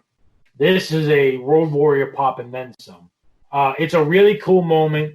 It's one of the first times that you hear on the 3 count, the crowd in unison, 1, 2, 3. They're all doing it. And this is when that kind of like started, at a high level. It's fun because it's LOD in a big spot winning the titles. And it was even more fun watching it. I waited to watch this back because I wanted to watch the Dark Side of the Ring on the Road Warriors, which was phenomenal, before I watched this match to see what was going on at this point. And you learn some stuff about Hawk at this time and what he's going through and how Animal is kind of at the end of the rope with Hawk at this point because of all the nonsense that he's doing. And, I didn't realize – I knew that Hawk disappeared after SummerSlam 92. Andrew, I did not know that he was, like, out on his feet throughout the match. And I don't remember that they pulled them, from a tag title match because of, what the situation that Hawk was in. That I did not remember. But going back and watching it after the Dark Side of the Ring, knowing to look for, you really see it, that he's obviously in another place. Yeah, and I'm glad you mentioned the Dark Side of the Ring. I've got a couple of notes from Dark Side of the Ring. I'll loop it in here. It must have been a really interesting experience to be an early 20s guy in the late 70s, early 80s Minnesota, because chances are you got a lot of really good stories about all of the wrestlers that were in Minneapolis at that time. You had the Legion of Doom, Scott Norton, Rick Rude, Kurt Hennig, all these guys. The problem is most of the stories likely involved them kicking your ass. So it depends if you're okay telling those stories or not, and you have to be in a certain place of mind to do that. Now, I prefaced this with that because, guys, I hated this match, and I'm going to tell you in painstaking detail why. It starts with a Road Warrior pop. It ends with a Road Warrior pop. Great, fantastic. They got that part right. Right off the rip, there is a really bad botch. Sags gets spun around on an Irish whip, and he's supposed to go into the ropes. And instead of going into the ropes, he takes 2 steps to the side and falls down, flat on his face. And it's a case of you're going, we're not off to a good start here. Yeah. So they repeat the spot. They try to go on. A couple minutes later, Jerry Sags, all his glory, goes to ringside to find anything he can to hit one of the Road Warriors with. He hits Hawk over the head with a plastic tub of soda? Yeah. I was like, what? I thought I know. What the hell was it? You wouldn't even know what it was. I thought it was a helmet. With the squeegee, but it's bad.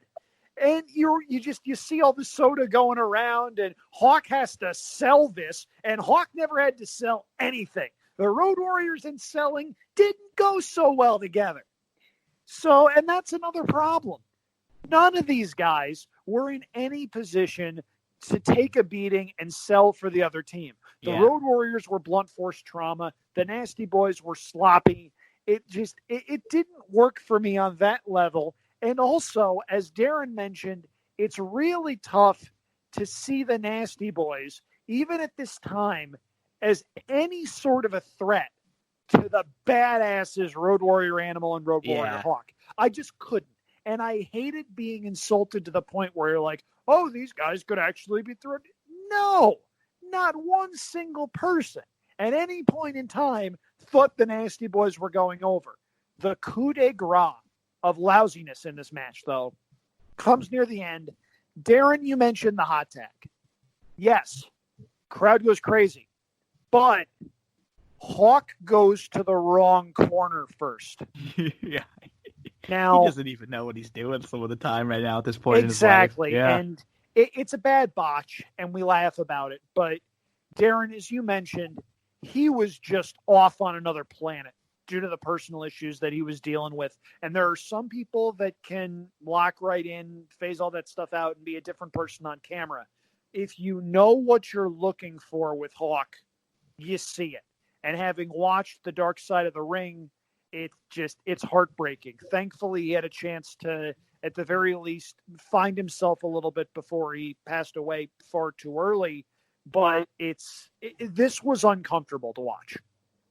So this ends up going 7:45. We get the new tag team champions, the LOD. Huge pop, but not great. Just more about the LOD getting on our TV, and now they're the tag team champs.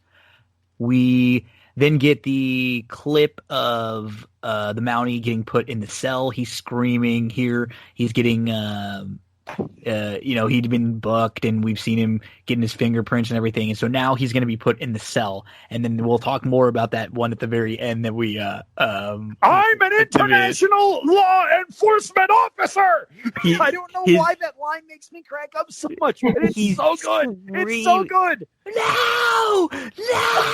He's just screaming, and it's great. Like, you're hurting me. They're hurting me. I mean, it's just... This was the highlight of the show, man. It's really good stuff. And it's like, what's great is that this was like something, when you have something that's like going throughout the show, you're kind of looking forward to like the next time we're going to see him in the jail again. You know, you kind of like know that it's coming, in spots throughout. So this was a lot of fun. And what's up next is not fun for you tax cheats. We're going to get Irwin or freaking Shyster on our screen, I believe for the first time in a big situation as IRS. we last saw him, was it WrestleMania 1 or 2? Where he was in the U.S. Express, I believe. And I believe he had the story about them, Rotundo and the tag team, is that the initial, like the Hulk Hogan Real American music was initially built for that tag team, and it ends up going over to Hogan. We get Greg the Hammer Valentine with some music. How about this? Greg the Hammer Valentine with an entrance song. He's been around for basically all of the pay-per-view era now, starting with 85, and he's one of those mainstays that like is quietly on most shows. When you look around, it's like there was usually a spot for the Hammer, and his spot and his role here was just to help get IRS over. But IRS cuts a little promo, and Brain says that IRS has Piper's number, and he says everybody's a crybaby. And the thing about this match, though, like it was building up IRS as this slimy, like weaselly heel, the new honky tonk man, so to speak, because he just is ducking out of the ring. It's just a really slow match. It's kind of filler to help build this new IRS character, give him an established win against an old, pretty decent name, someone who's been in the company for a while. You get a win over Valentine, former IC champ.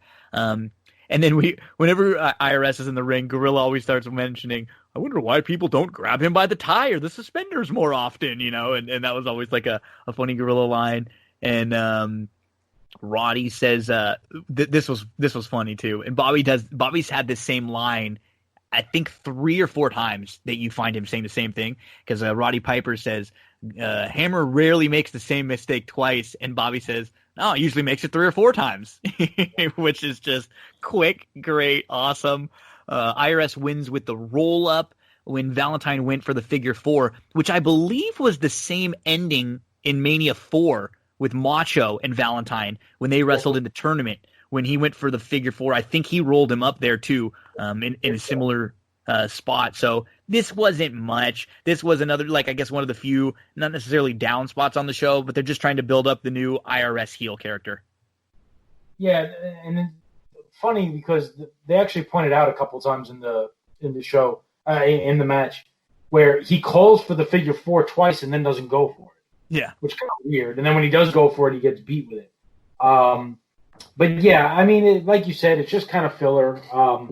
I don't know if you noticed during the match, they were talking about the main event coming up, and Bobby accidentally referred to Sid Justice as Sid Vicious. Oh. I wonder if he got a talking to for that one. A little slap on the wrist. Hey, Sid Vicious is a banned word, Bobby. You can't say vicious. It's justice. But yeah, and then in addition to that, the one thing I was waiting for, and I guess it didn't happen yet, but one of the things that they end up doing later on for IRS is that they would do that spot in matches usually where someone like steps on his tie, mm-hmm. and he goes, "He's standing on his tongue." I was waiting for that to happen, but it didn't happen in this match. But yeah, I mean, it's filler. It's the cool down after LOD and before the main event. I like when Gorilla, collateral lateral ligaments, and Bobby's like, "You just call it the knee for the humanoids." And Piper goes, "You mean for you?" It's funny. I mean, there's some funny stuff going on, but there's really, they kind of, the one thing that Bobby does in the beginning of the match, aside from this, he starts to plant the seeds about Undertaker and Jake the Snake. Yeah, there's a rumor that the Undertaker and Jake the Snake are in the building. And by the way, so another thing, Coliseum Home Video, you get a post-wedding ceremony. The reception, where the Undertaker and Jake the Snake, the reception, they kind of ambush it and everything like that in a pretty, clever and really, heelish spot. That you did not see that in like when you were at SummerSlam. Like SummerSlam ended when Macho and Elizabeth left. You didn't see like a post wedding reception on the Jumbotron or anything like that. So, but they planted the seeds for that, which I thought was pretty cool. I wanted to really like this match because Mike Rotunda might be the most underrated in-ring talent of this era. And he can procreate very well. Yes. Yeah, you're right. He wound up after WrestleMania 1 with the U.S. Express. He went to the AWA. His very first match, I believe, was against Doug Summers on AWA television. This was on ESPN Classic. It used to be on a loop. They used to run 4 or 5 AWA wrestling shows a day. And I watched this match for the first time a couple of years ago, and it's Mike Rotunda looking an awful lot like his son Bo Dallas, going for 20 minutes, not getting blown up. He was legitimately really good. If you only know him as IRS or as VK Wall Street in the NWO, look back at his AWA stuff. It's shockingly good. You have Greg Valentine, who, all kidding aside, was a sound technical worker who, as Gorilla Monsoon loved pointing out, he only gets warmed up in 20 minutes, yet he never got 20 minutes to actually work. And maybe he should have, because when he was called upon, he could work a really good match. Look at the dog collar match he had with Piper back at the first Starrcade. This match, though, it was the cool down match, and it was a decent technical wrestling match. The problem was this crowd, which had been hot for absolutely everything up to this point, this was the one match where it didn't seem like anybody cared. Yeah. And why would they? Yeah. IRS was fairly new. Greg Valentine was a guy, he's been around for a while. He's on his way out, though. He doesn't have a lot of shine on him at this point. No. IRS wins with the small package, and it's a decent technical match that serves the purpose, but I wanted to like it more given the two guys that were involved. And again, Mike Rotunda, really good worker in his prime. So it just went over 7 minutes here, and as Darin kind of joked about, IRS, the father of Bo Dallas, and also the father of Bray Wyatt, who we kind of always had. I always wanted those two guys to get together. I wanted Bo to be a member of the Wyatt family. I thought that would have been I wanted IRS to audit the Fiend. Right? Yeah. And, maybe that segment wouldn't rule. And hey, I'm glad you mentioned the VK Wall Street character, which is funny. So he when he was in WCW and he was playing the VK Wall Street character, which was right before I believe he came and played this IRS character. He actually was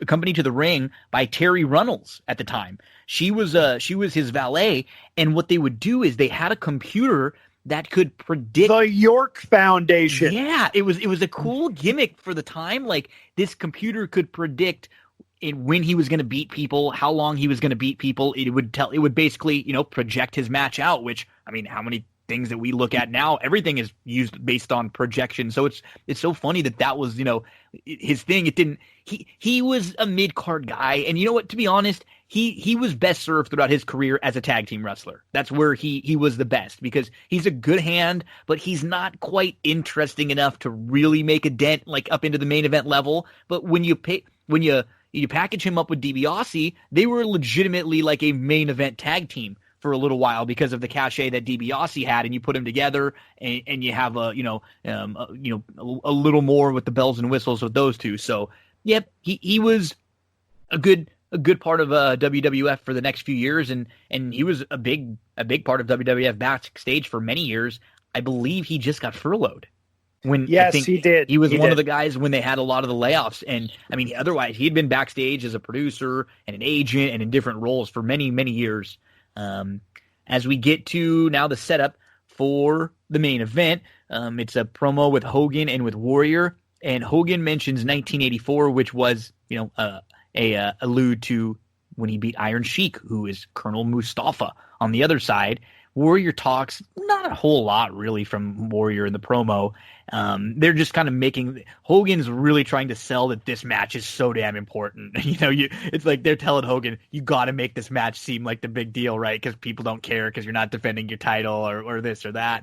And he's, this is as big as any title defense, as he keeps saying it, the future of the WWF. And then there's that awkward moment at the end when, they speak together. What you gonna do when Hulkamania and the Ultimate Warrior run wild on you? And I'm not kidding. For a moment, I thought they were gonna kiss. It really looked like it. They grabbed each other's heads and they were like right up in each other's faces. And I'm like, are these guys about to just plant one on each other? But And then we get the promo, and the big question of the match with Sergeant Slaughter and Mustafa and General Adnan is, how is Sid going to act? And Darin, I'm sure you'll mention this a little bit more. That was a big part of this match. That was like Slaughter, Mustafa, and Adnan are just interchangeable team, right? This match was more about Hogan and Sid. We know Warrior's leaving; he's going to be out of there, and these are three guys that at this point, Adnan's 51, Iron Sheik Mustafa is 48, and Slaughter is the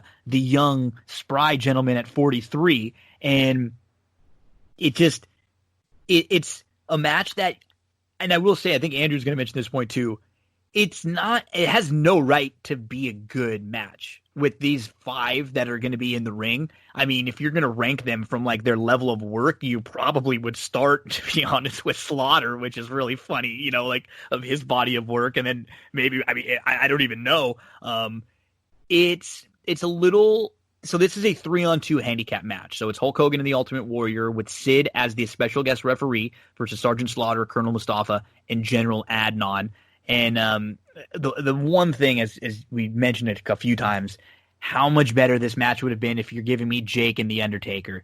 And if the reason why you don't want them to be in because you don't want someone to lose or this or that, it's like, fine, then give me kind of a schmoz finish, because this isn't closing the show anyways. Hogan's going to pose, and you're going to end with the wedding, and the crowd's going to go home happy, and everything else on this show was a freaking crowd-pleasing moment for the most part. So it would have been fine to have Jake and Taker here. Nonetheless, I kind of feel with Andrew in that I think I was so down on this main event when I started watching it that I was expecting absolutely nothing from it, that I didn't come away thinking it was bad in any way, especially when you're just going to get back and forth, kind of slow at the beginning. Heels get the advantage. She puts Hogan in the camel clutch for a minute.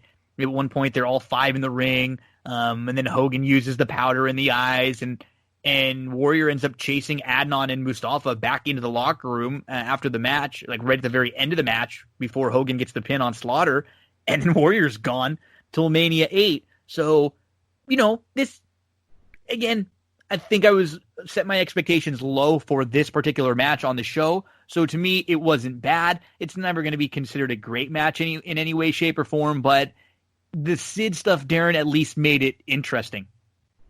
It did. Like I said, the crowd was really hot for him. He's an imposing, physically impressive figure, for sure, to say the least. I also forgot, there's nothing spectacular about it, but I don't know why.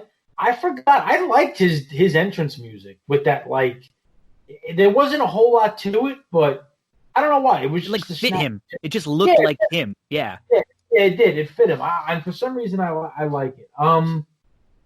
I like when Hogan comes in the ring, he looks at Sid and he flips him the belt as if to say, "Hey, bro, hold on to this for a second." He throws the belt out. I don't know why. Just thought that was a cool spot. Heenan obviously is playing up the whole Sid thing with Justin and says something. If something's up. If Adnan winks and Slaughter smiles or something, he's playing up all these weird things that we should be looking for to determine if Sid is in somebody's back pocket. And he puts it to rest pretty quickly when he takes the strap away from Slaughter, which is kind of ridiculous that he's trying to hit Hogan with a belt right in front of Sid. I didn't really get that, but okay.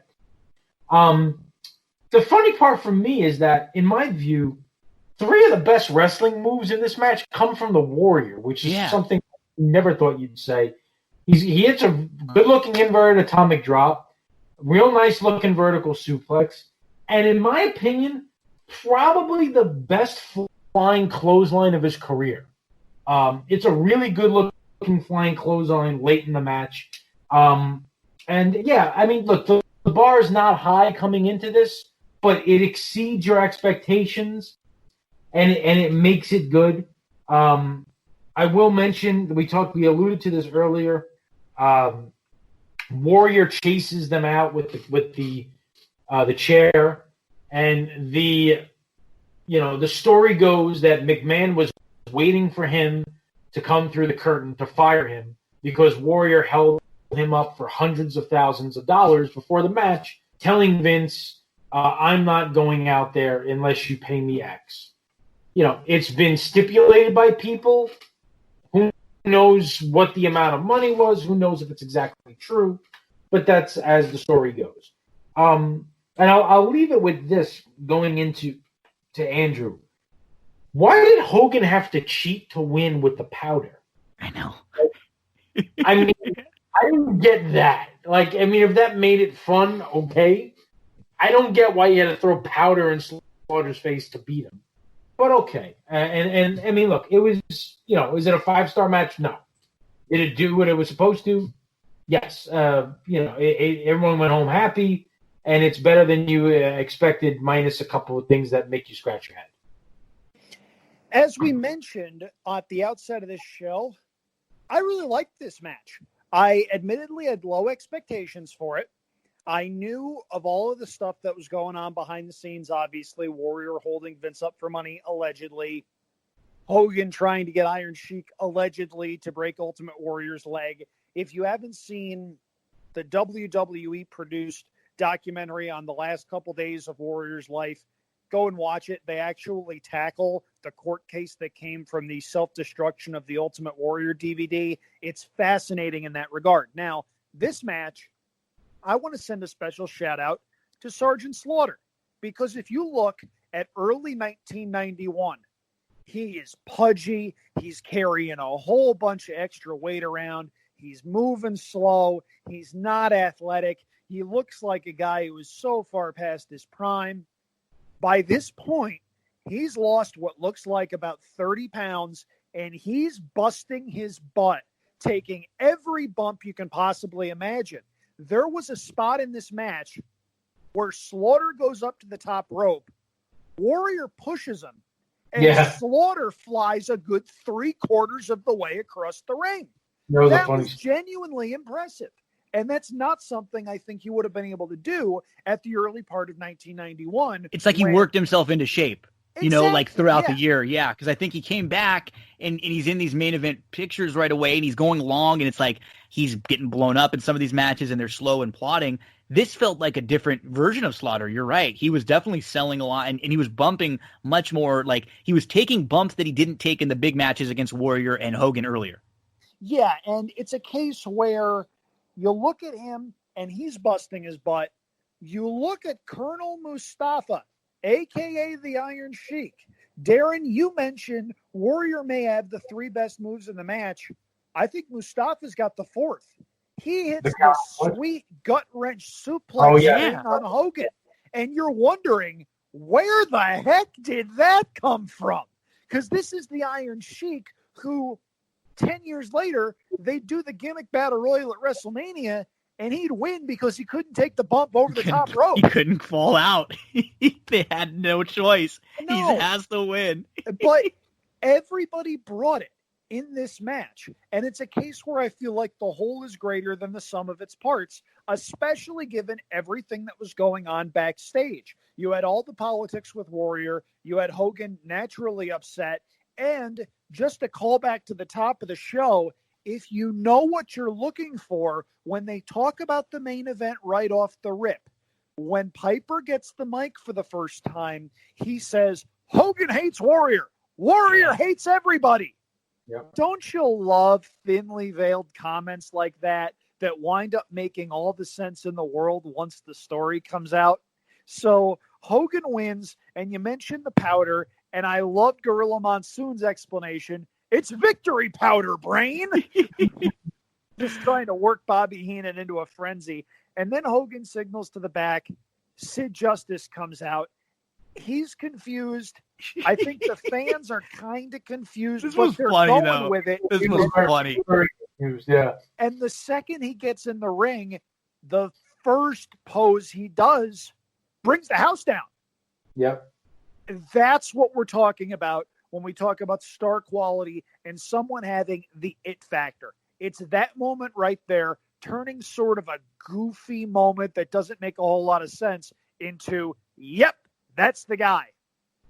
This was a good, you don't think of Sid being like a good actor, but when he came back out to the ring and he was playing that aloof buddy, he was doing a damn good job with like some of like he was acting like a little kid that's never posed before. You know, like it was like this is the first time that he's trying to mirror and mimic everything Hogan's doing, but he's just doing like a kind of a real sloppy job about it. But I mean, it was great. It was like it showed some layers there. It's almost like he's infatuated like with Hogan, you know, like he's the guy that he's my buddy that I look up to, and I liked it. There was just some weird like layering in there, and then we get Gorilla, who he says, take a look at that body when Hogan rips Sid's shirt off, which is just so funny.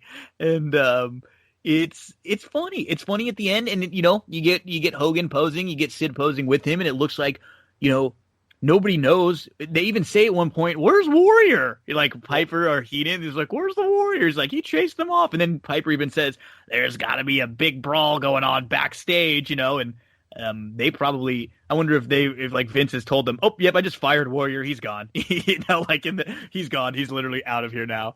And that's your main event match. And we get one more look after this at the Mountie.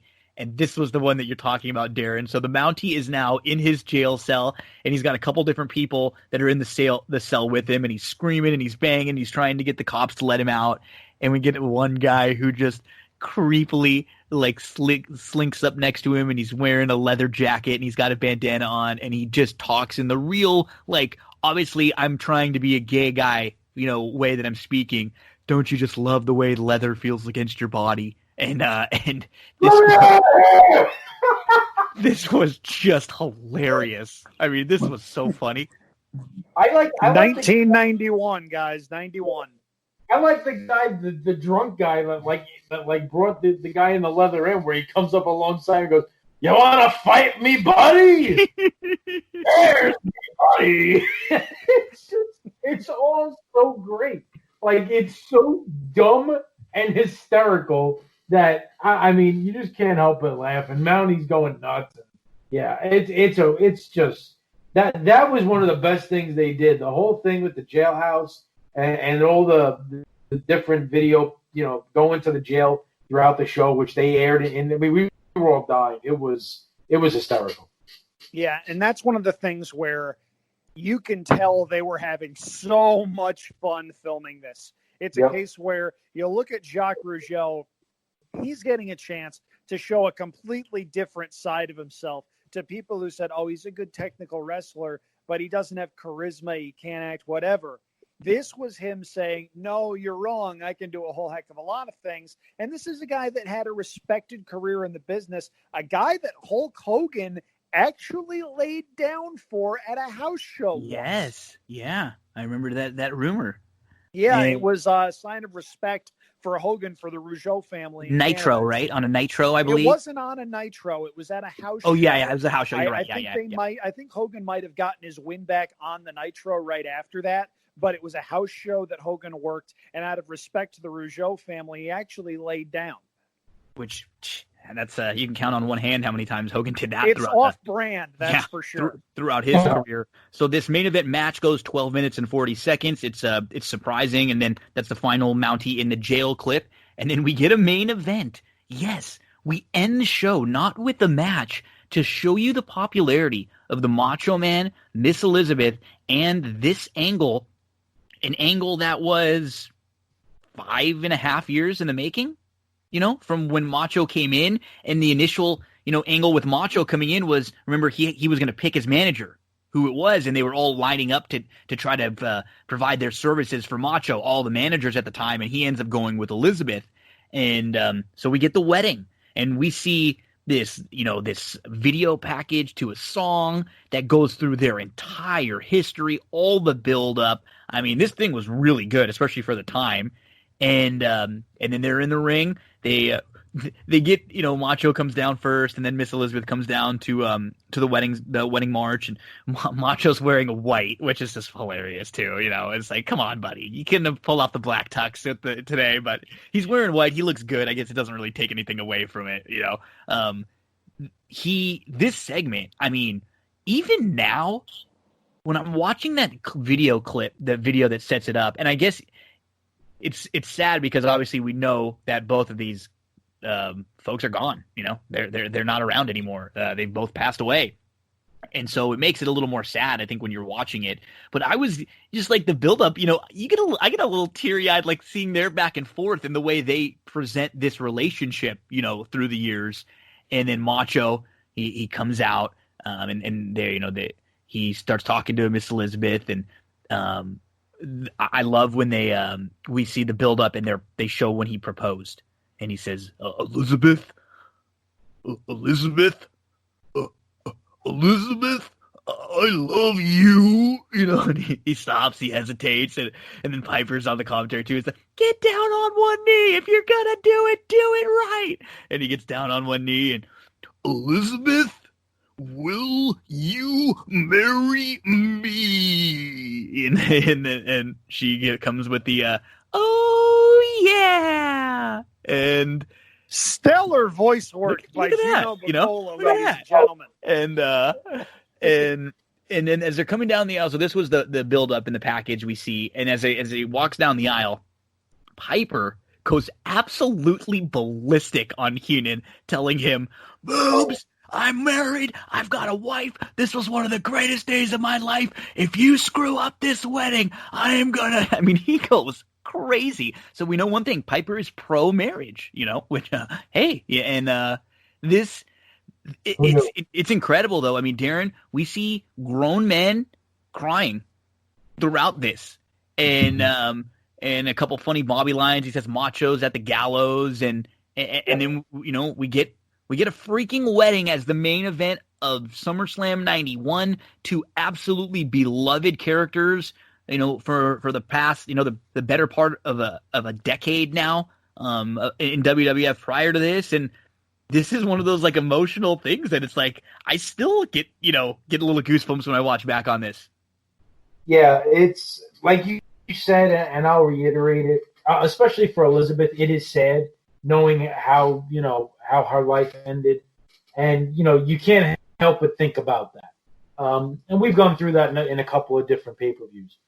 Speaking about some of the things specifically, number one, the video package, they changed the song.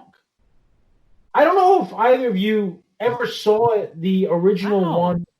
SummerSlam 91 on Coliseum Video, the song was a song called Together.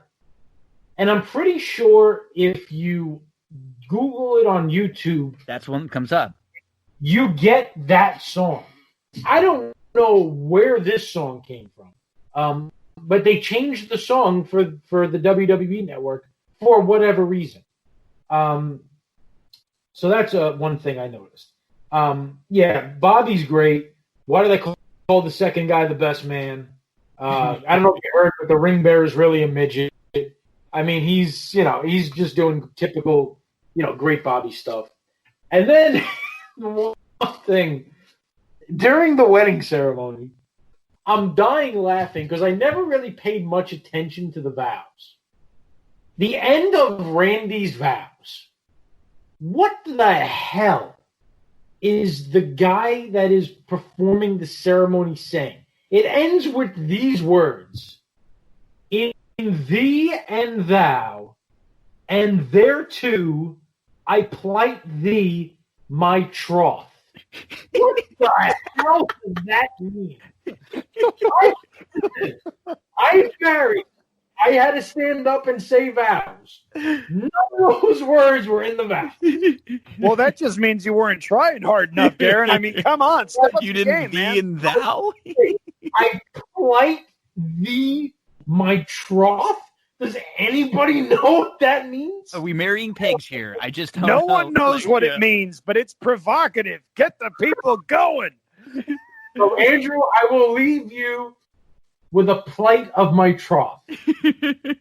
Darin, I'm just saying, if and when you renew your vows or do any sort of anniversary celebration, I'm just saying, if that doesn't make your vows, I'm going to be very upset with you. I'm going to stop the ceremony from wherever I am, and I'm going to storm out like Roddy Piper did in the middle of Uncle Elmer's wedding, going, you stink, and this whole goddamn wedding stinks. That's a great reference on the other wedding. Yeah, Thank you. I was proud of myself for that. It's right off the top of my head. Part of the reason in all seriousness, that I sort of did that and went in another direction. This was really uncomfortable for me to watch. And I understand the significance at the time. I understand that these two were beloved, not just liked, not just fan favorites. They were beloved by everybody for varying reasons. Knowing what they were going through, knowing that their marriage in real life was on the rocks, knowing that this might have been an attempt to save the marriage in some way, shape, or form, knowing that in a very short time they would be divorced, knowing how things ended with Elizabeth, knowing how things would end with Randy. It's one of those things where, as what we call a smart fan who knows what's going on with the business and the people in it, that actively hurts on a rewatch. Because you just once, you want to be able to turn that setting off. You want to be able to sit back, relax, and enjoy something for what it was at the time, which was 29 years ago. You just can't. It's so hard to separate, right? It really is. And I don't like being the downer. I genuinely do not like being the contrarian at this point in time. I hate it. I rewatched it. I wanted to love it. I wanted to be so happy for him. At the midpoint of the whole thing, I'm just going, oh my God, what the heck have I gotten myself into? It's just sad. It's very sad. It's not a viewpoint that I'm proud of. I wish I could say that, I was tearing up for the right reasons, but it was, that was tough. And looking back and seeing how beloved they were, how well this went over, and unfortunately how it would end for both of them. It's incredibly sad. It's devastating to people who loved him as fans, loved him as people. It's not an easy thing to rewatch. So what I'd advise you to do is, if you're one of those emotionally sensitive people like yours truly, stop watching SummerSlam 91 with Hogan and Sid in the middle of the ring doing the pose, because it gets hard. Yeah, it does. It's just go ahead, Darin. I was just going to say, and I'll tell you another thing from being in the crowd. Not only did everybody stay for this, they stood throughout it like they were at a real wedding, because people thought this was a real wedding. Yeah. Like they thought, okay, well, maybe they're really going to have like another wedding someplace else. But people thought that this was like, we don't know the backstories. We don't know that these two are already married in real life. And like, as Andrew said, their marriage is on the fritz. In a year from now, they're divorced. So we don't know any of this stuff as kids. And we just think that these two are like finally getting together for the first time. And it was one of those moments where, I mean, it's a thing that if you mention the wedding, and this one's immediately the one everybody thinks of.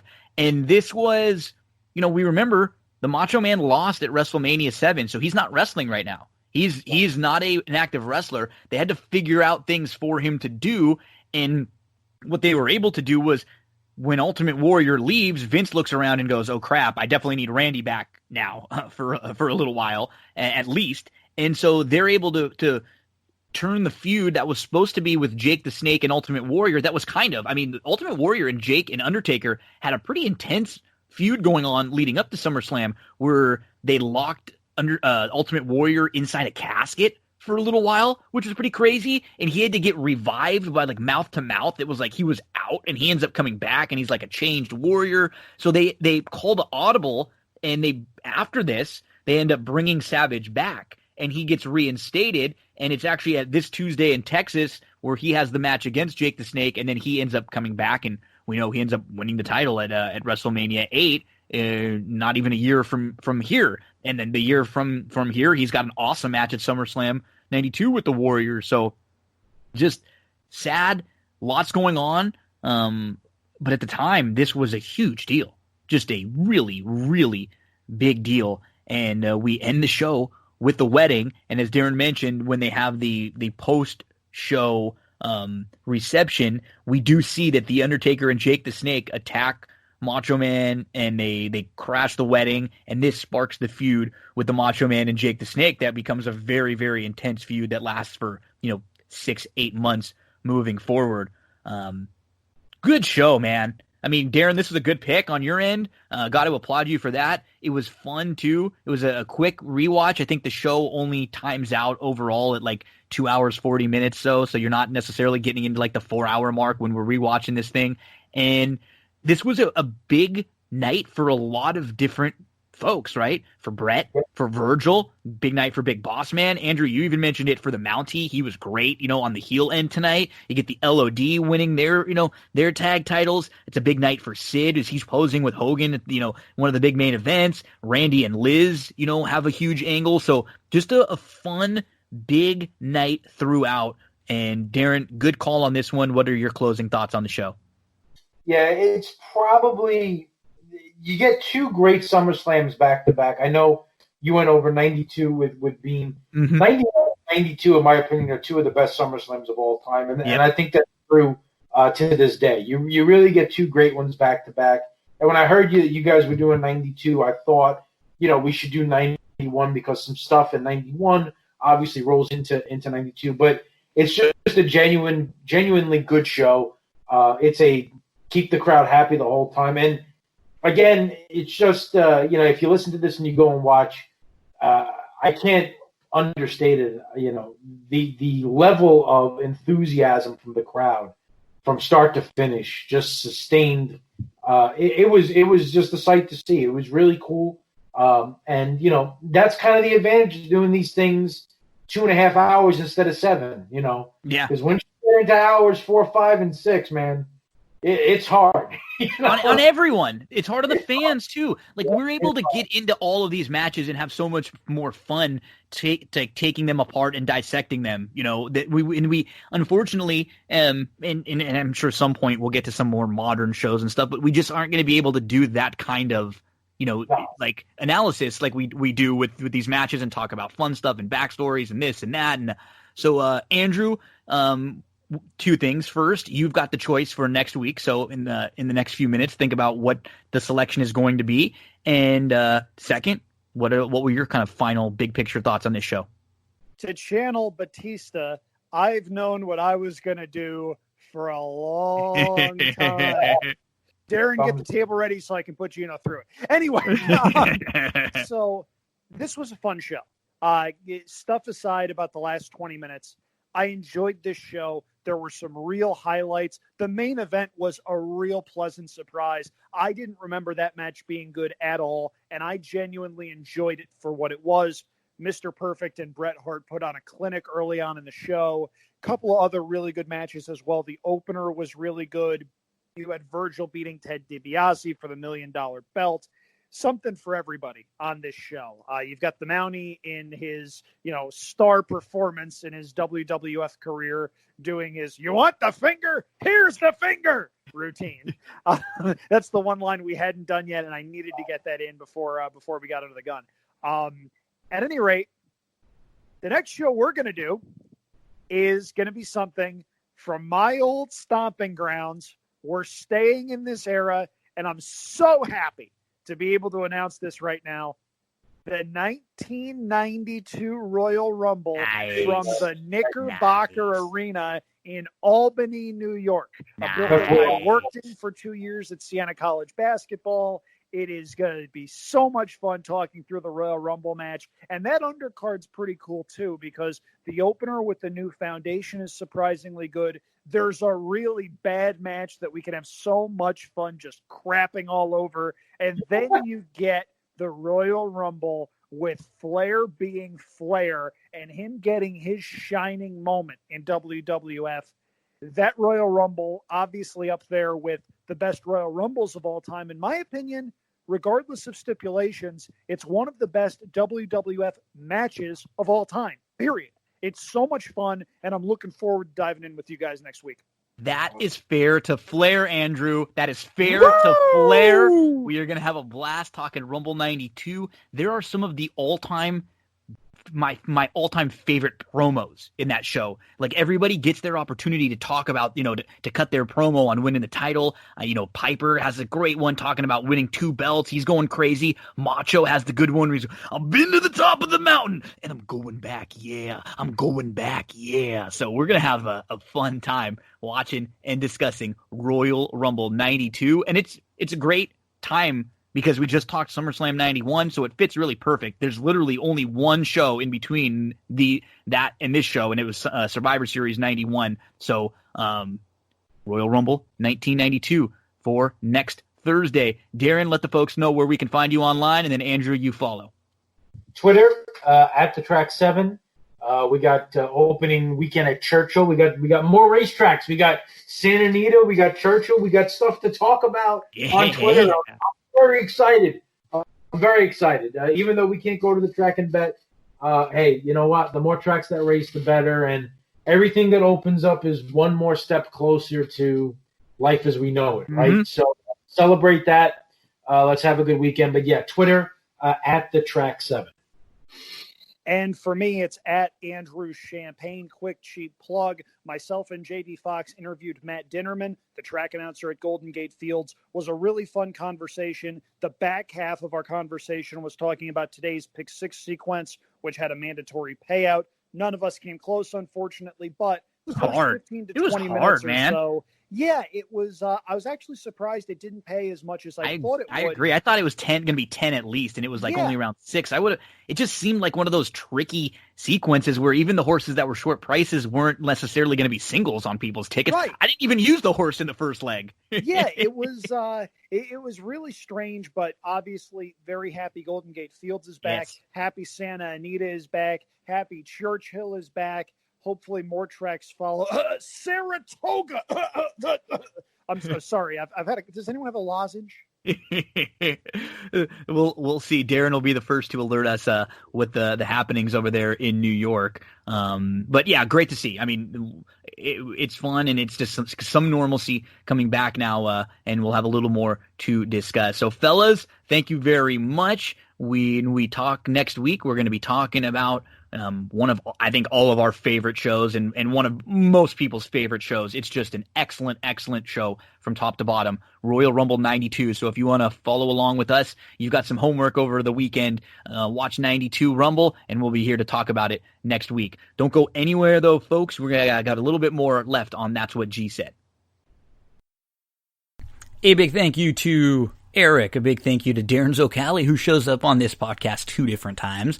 Big thank you to Andrew Champagne. Thank you to our sponsors, Sarah Candle Company and Cindy Carava. Make sure to get to visit them on their websites and check out their information. With Sarah Candles, you get 10% off your purchase when you use that promo code Gino. Don't forget to download, subscribe, rate, and review That's What G Said podcast anywhere you get your podcast. Share it around with your friends. Thank you for tuning in, everyone. We close things out with my good friend Joey Cleveland. Take it away, buddy.